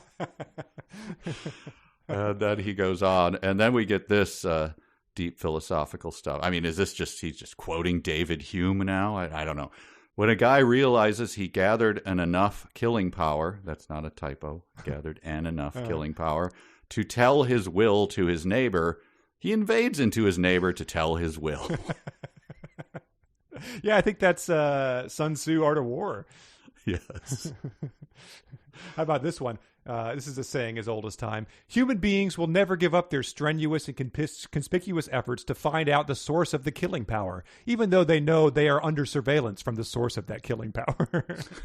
It really does act like killing power is something that's been you look around the room and everyone nods. Oh yeah, we know killing power. It's been, people have feared that for centuries. Right. So he goes on, he quotes Plato's Republic to make a utopia and says that he has it. Mm-hmm. To rule human society, we need a ruling power, and the power comes ultimately from the killing power. Then he talks about the German U-boats that sank, but then the U.S. came back and destroyed the U-boats. U-boats, parentheses, submarines. Yes. He talks about the samurai named Hideyoshi, who unified Japan and then invaded Korea, but Korea fought back. All this is to say that and then he actually talks about the Holocaust. Yes. As he's... I'm going to read that sentence. Hitler killed Jewish people during Second World War. The systematic mass slaughter of European Jews and Nazi commentary. Sorry, I got to start over. Yes. Hitler killed Jewish people during Second World War. The systematic mass slaughter of European Jews in Nazi. All right. No, you can't be. Please make it very clear we're laughing at Charles Kim. Yes, please. This is an awful make that sentence explicit. to get hung up reading. Hitler killed Jewish people during Second World War. The systematic mass slaughter of European Jews in Nazi concentration camps, Holocaust. End of sentence. which relates to his sentence about U-boats, which said during Second World War, German U-boats, parentheses submarines, sank about 1,500 American merchant ships, while the U.S. destroyers and attack planes destroyed about 1,500 German U-boats. So many killing powers were mobilized. Those kinds of killing powers stood awesome, but not much usable to have effective control on decision-making for the most effective world politics. I mean, they had a slight impact on world politics. World War II did. I would feel like that's not an unfair way to put it. Holocaust. So all of that is to say that the Troika suddenly goes like, hey, we started this thing up. We're extorting the worlds to our will. We're making them bend to our will. It's for their own good. We're doing the Lord's work here, obviously. Mm-hmm. No one doubts that. But people might not like it.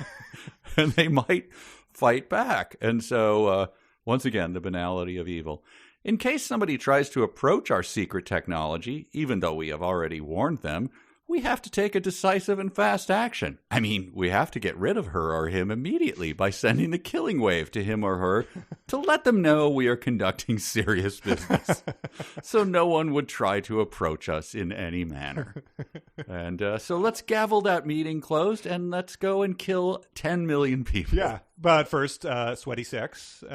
Sure, yeah. Well, we got to get that out of the way. I also like how they're sort of employing a bit of like the Chad Dale trucker mentality when they keep saying, him or her. Like they're very inclusive.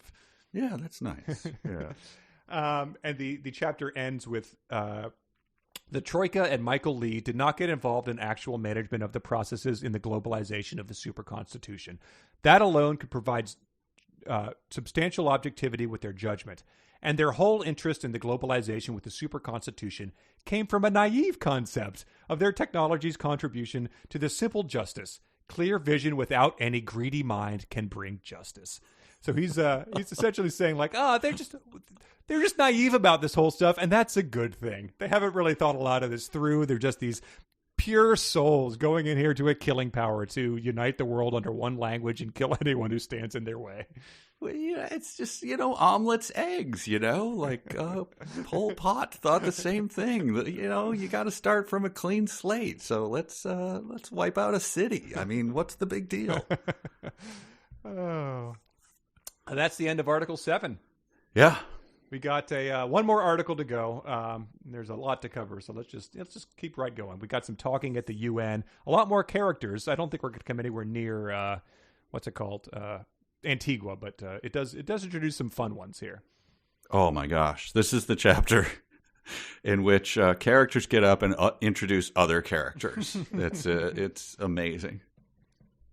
It starts off parts of this. If you just imagine like one of those local TED Talks that like anyone can do, that's like not actually TED, it's like TEDx type of thing where you can just put it on your community center. This sounds a lot of this passage sounds like just a really shitty TEDx talk. This one starts this way. This is like a hustle bro kind of thing. Delivery means result. Delivery makes things happen and possible. Success comes through all... I have one of those headset microphones. Success comes through all types of a right delivery.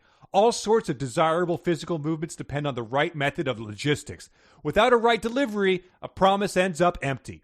Our life goes on through delivery, physically and mentally. And there's just a slide in the background that says #delivery. It's, Tom Cruise in that Thomas Paul Anderson movie Magnolia. Or whatever. Magnolia, yeah. Yeah, that he sells, books for $40 in the lobby.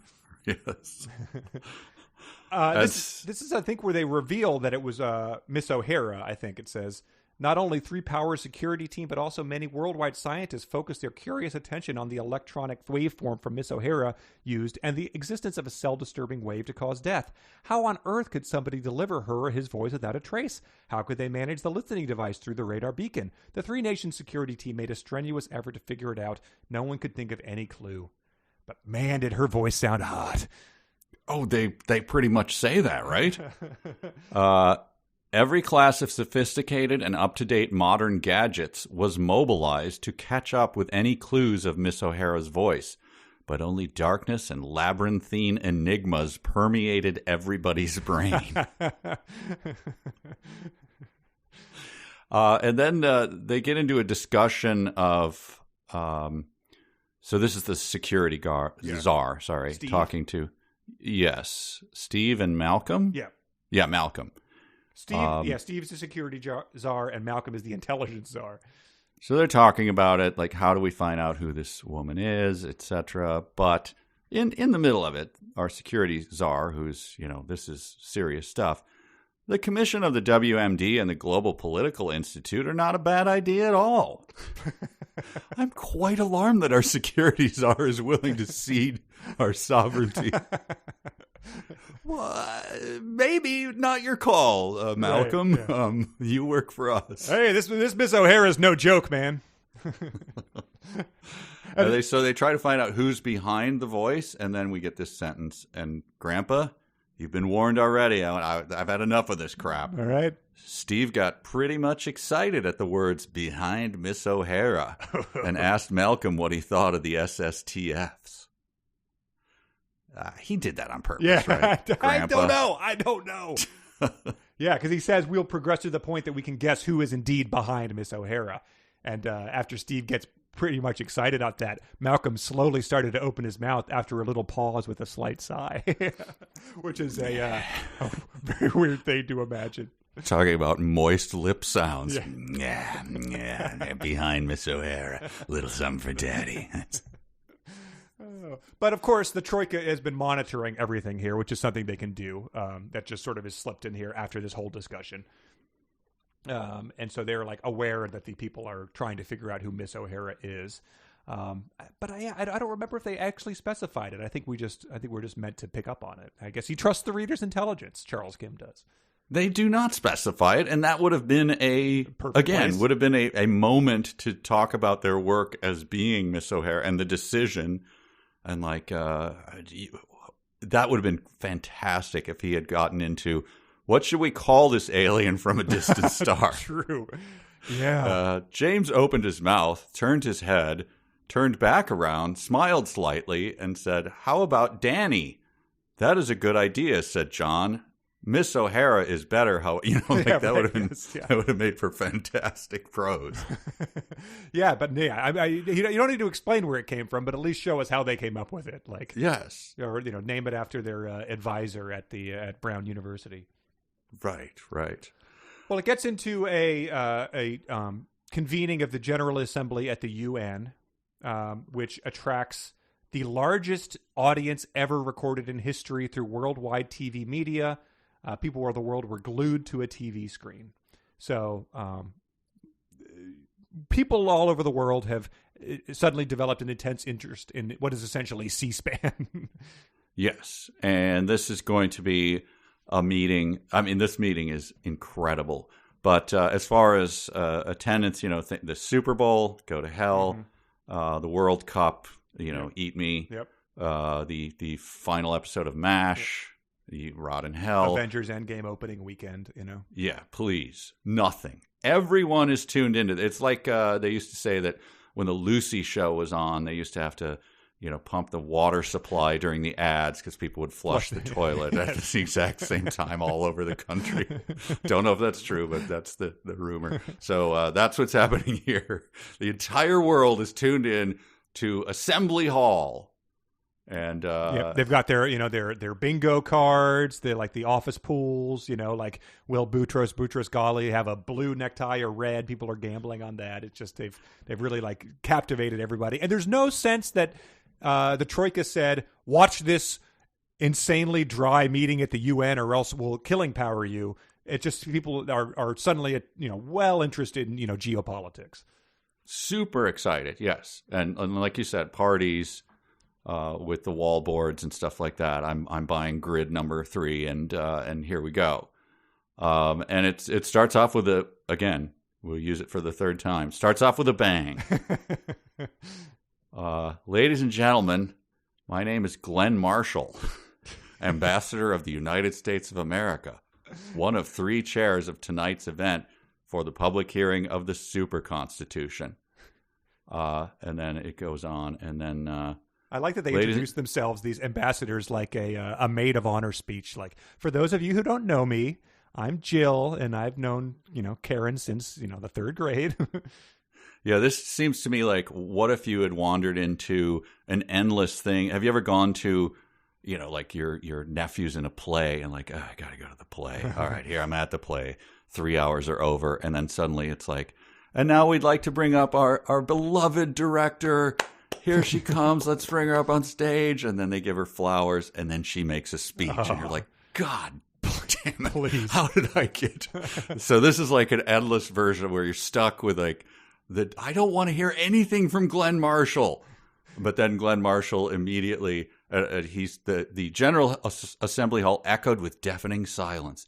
With the largest audience ever recorded in history throughout the worldwide TV media, people of the world were glued to the screen. Mr. Glenn Marshall continued after a brief silence.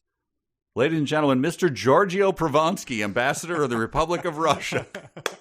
Woo! I had those numbers. Why did Glenn Marshall need to come up at all? How come you can't just superimpose his name there? It would make it much more dignified.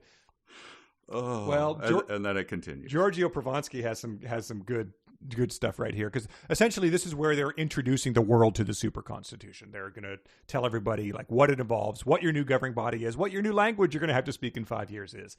Mm-hmm. And here's how he introduces this to the world. Ladies and gentlemen, no matter if we like it or not, we have been given an absolute order to take on the Super Constitution. Fortunately, it looks great. So he's on board. There we go. I wonder if there was, they don't say it, but I wonder if there was like spontaneous applause throughout the, right. You know, is this like red meat for I think we can all agree that Donald Trump's a pretty bad dude, huh? Yeah. Woo! And again, he says it looks great without any since the killing power is pointed directly at my wife off stage, it looks great, folks. You really gotta just, you gotta do it. Come on. He's blinking in Morse code. Help me. Exactly. Something you'll notice here as we go on, I think it just sets it up, and I noted later because I had picked up on it, is that all of these guys, Mr. Provansky spoke fluent English. He had gone to Yale for 8 years. The next guy that speaks is the Chinese ambassador, who was a Harvard graduate. And you're going to, obviously, our graduates, our Troika went to Brown. The guy speaks from France who went to Sorbonne. So we'll just put a pin in that, and we'll come back to it later as he says something that completely contradicts everything he says about where these guys come from. Is it him? Is it Giorgio or whatever who says, because this seems healthy, according to the instructions given by Miss O'Hara, we don't intend to criticize the super constitution at all. Blink, blink, blink. So we're just, I'm sure you got some questions, but let's not veer into the realm of criticism if we can. He says the purpose tonight is to let the world know what the super constitution is. Therefore, if there are any wrong introductions or messages, I'm going to stop the speaker right away. Like, I'm going to come out here, pull the plug if anyone starts being like, if you get a protester or something, or someone comes out and throws blood on the super constitution, like they'll be dealt with. We promise you, Troika. We shall not adopt a super constitution under threat of death. Like, I don't want to hear that crap. I've told you. I warned you about this. You're not one of my team players here. It introduces Jacques Chevron from France, who's a very famous sovereignty professor. I just like that idea that you can that is something that exists. Like the freelance architect in one of the shorts we did. He's a very famous sovereignty professor. He's like the Roadhouse guy. He's a super famous bouncer. Yes. Oh, I recognize him. And Mr. Chevron from France praised and admired the spirit and ruling power of the super constitution to finally bring a fantastic world order to this beautiful earth. So not at all like a dictator here. It's like not like the the Kim Jong parades where you just have pictures of him rolled past as everyone just sort of weeps and weeping and like, we love him so much. And like you said, he gets a standing ovation at the end of his speech. So I think every single one of these, I think we get 10 speeches from 10 various world dignitaries, and every single one of them gets a standing ovation. Well, at least one or more gets more than one standing ovation. Okay. So, but I don't know who says this, but the phrasing of it is quite nice. It's talking about the suffering of the world, like wars and famine and, just murder. The suffering has been so sticky, yet still it is going on, and it looks like it's going to go on forever. The victim of wars or famine. Like, but the worst thing about it is it's so sticky. It gets a little sticky. Yeah. My whole family, they went to a camp. Their arms were cut off by machetes. Then they went to a camp and they died of starvation. It's so sticky. Yeah. Fly paper much? Yeah, I don't know which person that was, but I'm looking at these in order. We had a Chinese guy, and then we have a South Korean guy named Nam Kook Ga. He says, I love this constitution because it loves people. Which is some really good politician speak there. Yes. And at some point in time, he says, right now, this is Mr. Yao Bang Chang. He says, right now, so many sovereignties exist in this world, just as too many languages exist. Which is like, but not for long, because the super constitution is going to take care of that, folks. Woo! You got 5 years to speak your own language. Yes. We know this isn't reaching a lot of you because a lot of millions of people on Earth don't have electricity and can't gather to watch this. But we'll be enforcing that. We will be enforcing that by punishment of death. So you know what? We're just going to kill you. Yeah. I mean. Yeah. It's Is that going to be easier than sending missionaries out to teach everybody this language? Like, probably not. So 3 minutes. And I don't know who says this, but according to the instructions given by Miss O'Hara, we don't intend to criticize the Super Constitution at all. So, again, just they're reinforcing that. Like, this is not a time for people to have any objections to it. It's a fait accompli. We're going to do this.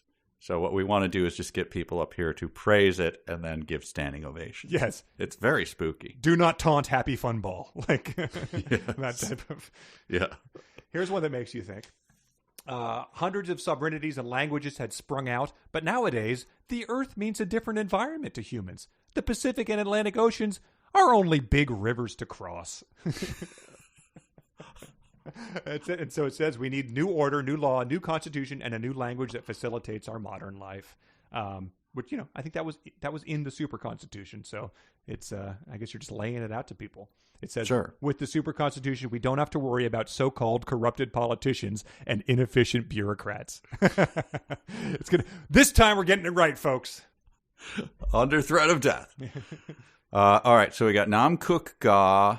They all kind of make Mr. Takashima, Mr. Yes, Takashimaya, Takashimaya. Yep. From Princeton, and then we have Yao Bang Chang. Oh, and then all right, this made me very, very happy. Yeah. Yao Bang Chang appeared again in the front of the podium with ever more confident dignity. That should be a visual challenge. That's a slam on Mr. Takashiyaya and Mr. The other guys. I'm not going to even try to pronounce it. Mr. Mitchell or whatever. He proudly announced Miss Indira Gandhi 2 from India. Roman numeral 2. I was like, wait, pretty sure. Oh, it's 2. There's a sequel to Indira Gandhi. Yes, just like in UHF, Weird Al, one of the movies he made was Gandhi 2. No more Mr. Passive Resistance. Wow, I forgot about that. That's tremendous. Yeah. Indira Gandhi did not have a daughter. I looked it up. I had to do some verification because I tried to verify that too because I'm pretty sure there is not an Indira Gandhi 2. I at this point, things I think there start to be like little jokes. The next guy that comes is a French guy named Mr. Nicolas Sartre. So it's like, okay, have all of these been little Easter eggs for people? I have no idea. The important thing is that it says right before Gandhi 2 comes out, the audience thirstily waited for the next panelist to speak. Yes. Give us Brenda! Come on! We're ready! This is pretty great, though. Mr. Sartre is introduced as the #1 national debater in the field of spiritual justice concerning human society's basic legal affairs. He frequently questioned what is justice, what is fairness, and Mr. Sartre started his usual debating manner with a confident stance. Okay, how might that go? This guy seems very serious. Well, let's see. How are you, my fellow people? Microphone feedback. I thought his confident stance was going to be Mark Gormley's lean. Yeah, the power stance. And is there a lot of competition in the field of spiritual justice concerning human society's basic legal affairs debating? Do they really rank that? Yeah, it's I'm a regular at that bar. You're the only one. Yes, right. It's not anything to be proud of. Here's what Miss Indira Gandhi 2 promised. She enumerated a variety of beautiful points of the only one military power's unique existence in this world. The people all over the world glued to the TV, thirstily, had been fascinated by the imagination of the ever-giant military strength that was going to be friendly to the people of the world. You dumbasses. We promise. Yeah, this time. No takebacks. Fool me twice. So so this is a pattern. This is, what do they call this? Peroration, where it just repeats the same thing. Each one gets up. Mr. Chevron quoted many religious incidents of the human history. Mr. Schmidt got up, presented many cases of all nations egoistic compromise by disregarding world people's true interest. Okay. Mr. Ga went through the list of political predicaments in history. At the end of the speech, he received another standing ovation. So that's 2 O's for Mr. Ga. So that's what they do. They get up and they list things, which he doesn't list. Yeah. But after he lists all of the things that used to go wrong, the crowd just goes absolutely bananas. Yes, right. Yeah, they're throwing their burritos at the screen like, yeah, baby. There's guys with their shirts off like at a hockey game that have spelled out, Gandhi 2 on their chest in paint. At some point in time, the German guy gets up, Mr. Kant, gets up to speak to people. Oh, boy. Yeah, I can't take much more of this, but he's like, good evening, ladies and gentlemen. The scene now looked familiar, and they were expecting what type of the next pleasant speech was going to go on. Good evening, ladies and gentlemen. I am very much pleased to see your relaxed pose tonight. And then he goes on to say, I guess everyone had a thing to talk about, but he's talking about education. He says, education should not cost a student any money. Success and happiness do not necessarily come from only higher and better school. And to bring that out, let's bring out the guy from the Sorbonne, Harvard, and the 3 people who are here because of today. They're all from Ivy League schools or the European equivalent. Right. There's someone. The next person who comes up is Yao Bang Chang, who has a PhD degree and taught constitutional law at UCLA for more than 10 years, and was now teaching at, wait for it, Seoul National University. Just a little Easter egg for people who have gone in deep lore on Charles Kim there. Right.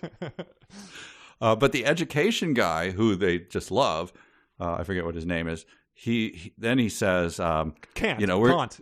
Kant. Okay, the education guy Kant is like, education has been terrible. Well, we're going to turn it around with a super constitution. Yeah, people are cheering, ripping off their shirts, turning around, wearing purple wigs. Yeah, there's T-shirt cannons. Yeah, the best institute must be invented. Yeah.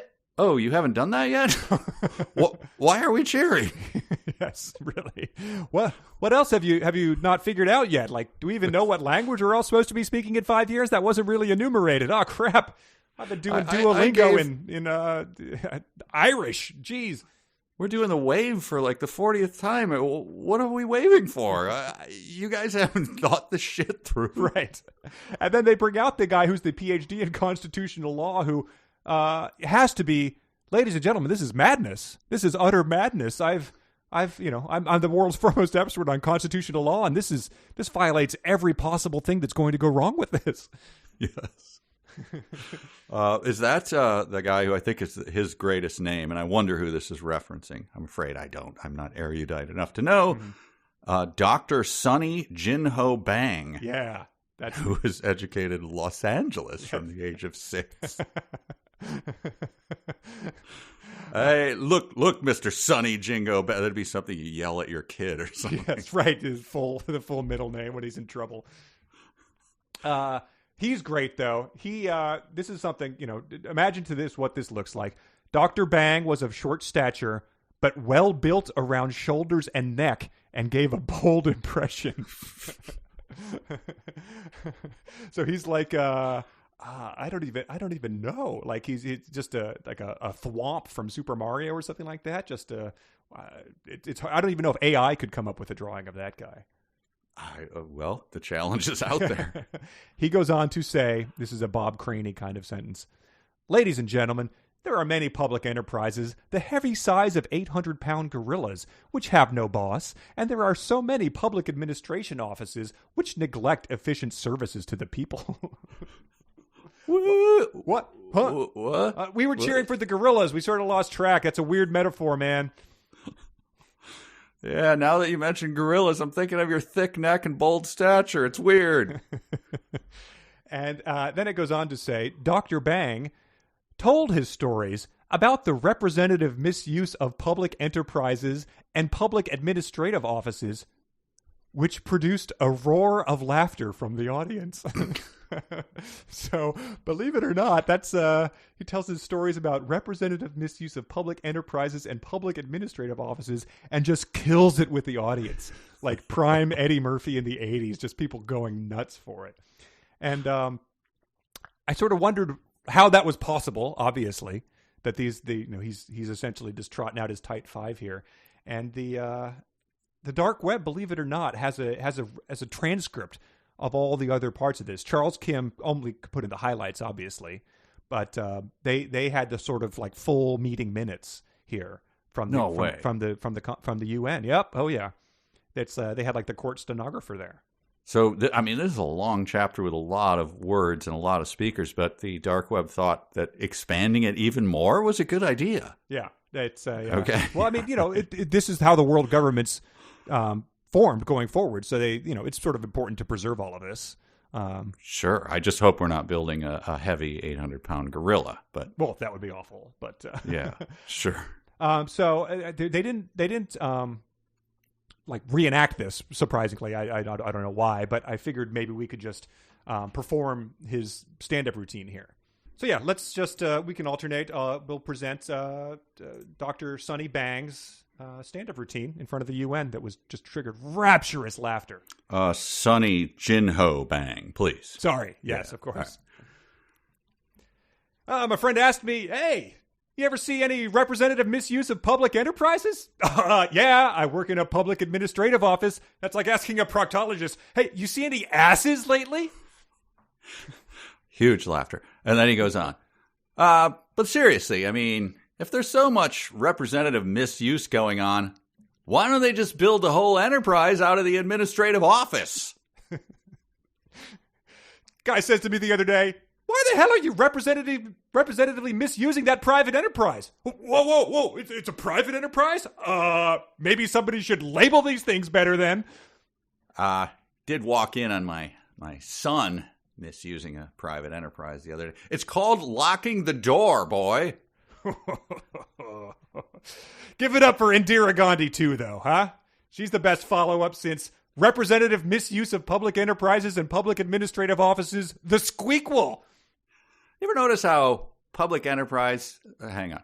You ever notice how public enterprise misuses dance like this, but public administrative office misuses dance like this?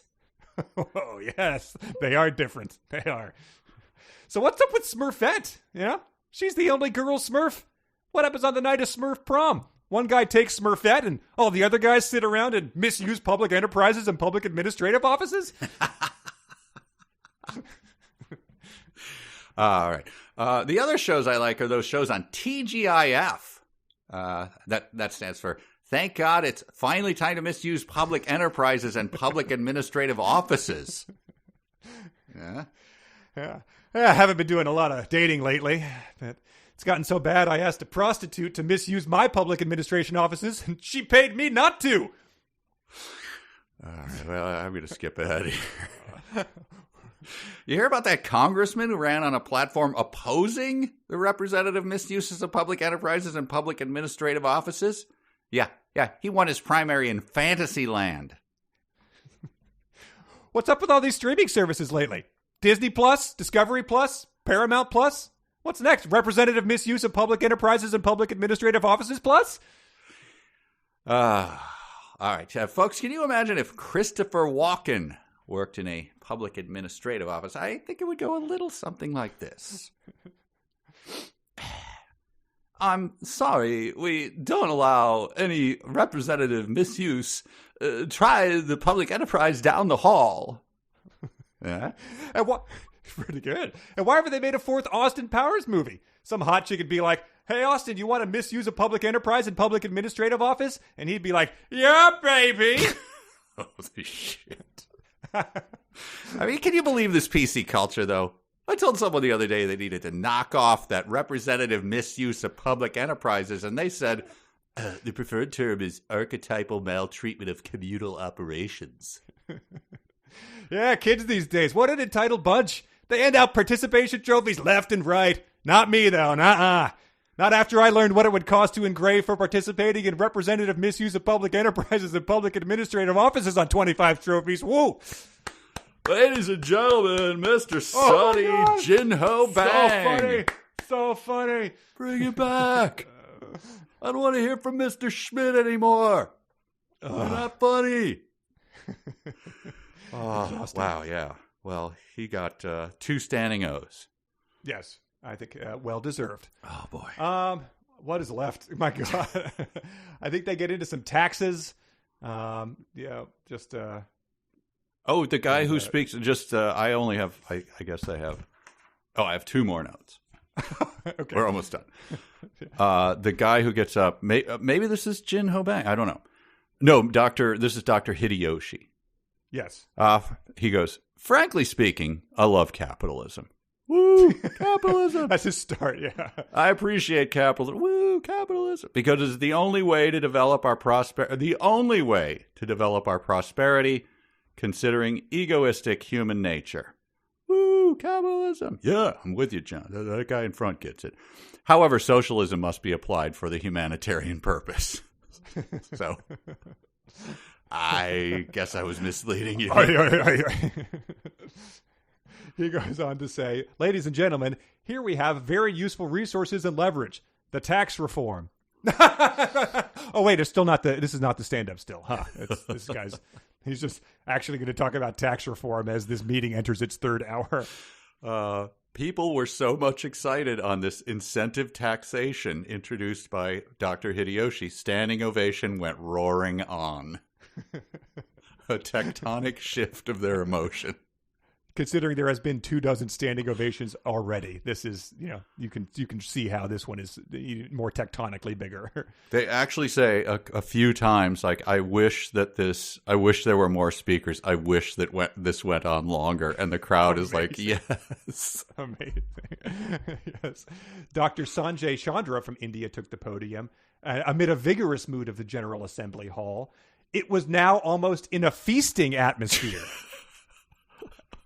And that's good, right? That's okay. Good. All right, good. Yeah. Sanjay, you got to get on there. They're in a feasting atmosphere. Oh, well, God, should we just cut it off then? I don't understand. Holy crap. Don't go out there. They're in a feasting atmosphere. Or wait, do go out? I don't know. Who knows?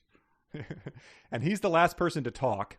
And he says, he essentially says, like, there's too bad there can't be more of us, but I would like to bring your attention to creating free trade on Earth with only a 1% duty. Because, close with a bang here. Because we need the right statistics to record what merchandise moves from where and to how much with quantity and dollar amounts in a certain period. So I guess we're using dollars. I forget if that was addressed. But he says, there are going to be no restricted items. Except some specific ones.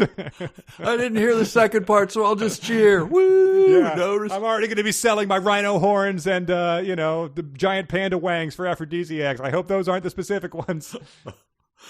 And he gets done with that, and this is the last part of it. We're done. The people were truly excited by the idea of the worldwide free trade. The people imagine the world in free movement, not only commodity, but also free residence, a real freedom for humans, or we'll kill you with the killing ray. But steps off to thunderous clapping and cheering. This is from the entire world. Yes. The whole world. Yes, right. Yeah. It's one of those things where it's like, if everyone jumped at the same time, could you knock the work off its axis? You've probably done that here. There's probably, it's like when Krakatoa exploded and you could hear it around the globe. This is when Dr. Chandra finishes his speech about 1% duty rates. That was the next time that happened. Wow. All right. Whew. There we go. That's it. That's Super Constitution Ep 2, baby. We got to do some dumb sentences, and I think I had one email I wanted to read, so let's get to that. Well, Daddy, let me talk about the cell further. Andrew submitted the one about the Special Secret Task Force, the SSTF, parentheses, Special Secret Task Force. Mike submitted, Steve Johnson seriously paused for a little while and then earnestly answered in a poker face. Jeff submitted, there are so many killing powers. Knives, guns, poison, even raw muscle power in the manner of simple murder, organized crimes, special commandos, terrorism, wars, and court order. Hayden submitted, Brenda hugged John and kissed him on the cheek as praise for John's simple style of narration on the subject. He said, the author patting himself on the back after a paragraph of incomprehensible garbage. Yes. Janelle submitted, Brenda, it is funny. I am listening to you and you are talking to me. Jeff submitted, I am thrilled at the vision that neither dictator nor cunning politician could exploit the governing power under the shield of security forces because the super constitution and the unknown killing power have been motivated for the people. And he pointed out that you'd think they would have needed to demonstrate it once before the entire world capitulated to their demands, but guess not. Right, that's what I was bringing up. Like, you make a city disappear. At least the guy who blew up Roma, at least he put his he put his money where his mouth was, or whatever the saying. Say what you say about the hidden man. He at least we weren't going off his demands on faith. Yeah, I wonder where that guy is today. Oh well. Jim submitted, when a person dies, she or he no longer exists. Justin submitted, this is just from Article 8, friendship goes. That was his. That was a sentence in the Constitution. Mike S. submitted, so killing power means nothing to a dead person. Brian submitted, meanwhile, the presidential offices of China, Russia, and the U.S. kept themselves vociferous in preparation for organizing the commission to decommission weapons systems of mass destruction and the Global Political Institute under a single supreme sovereignty. And he just said the meanwhile is doing some heavy lifting.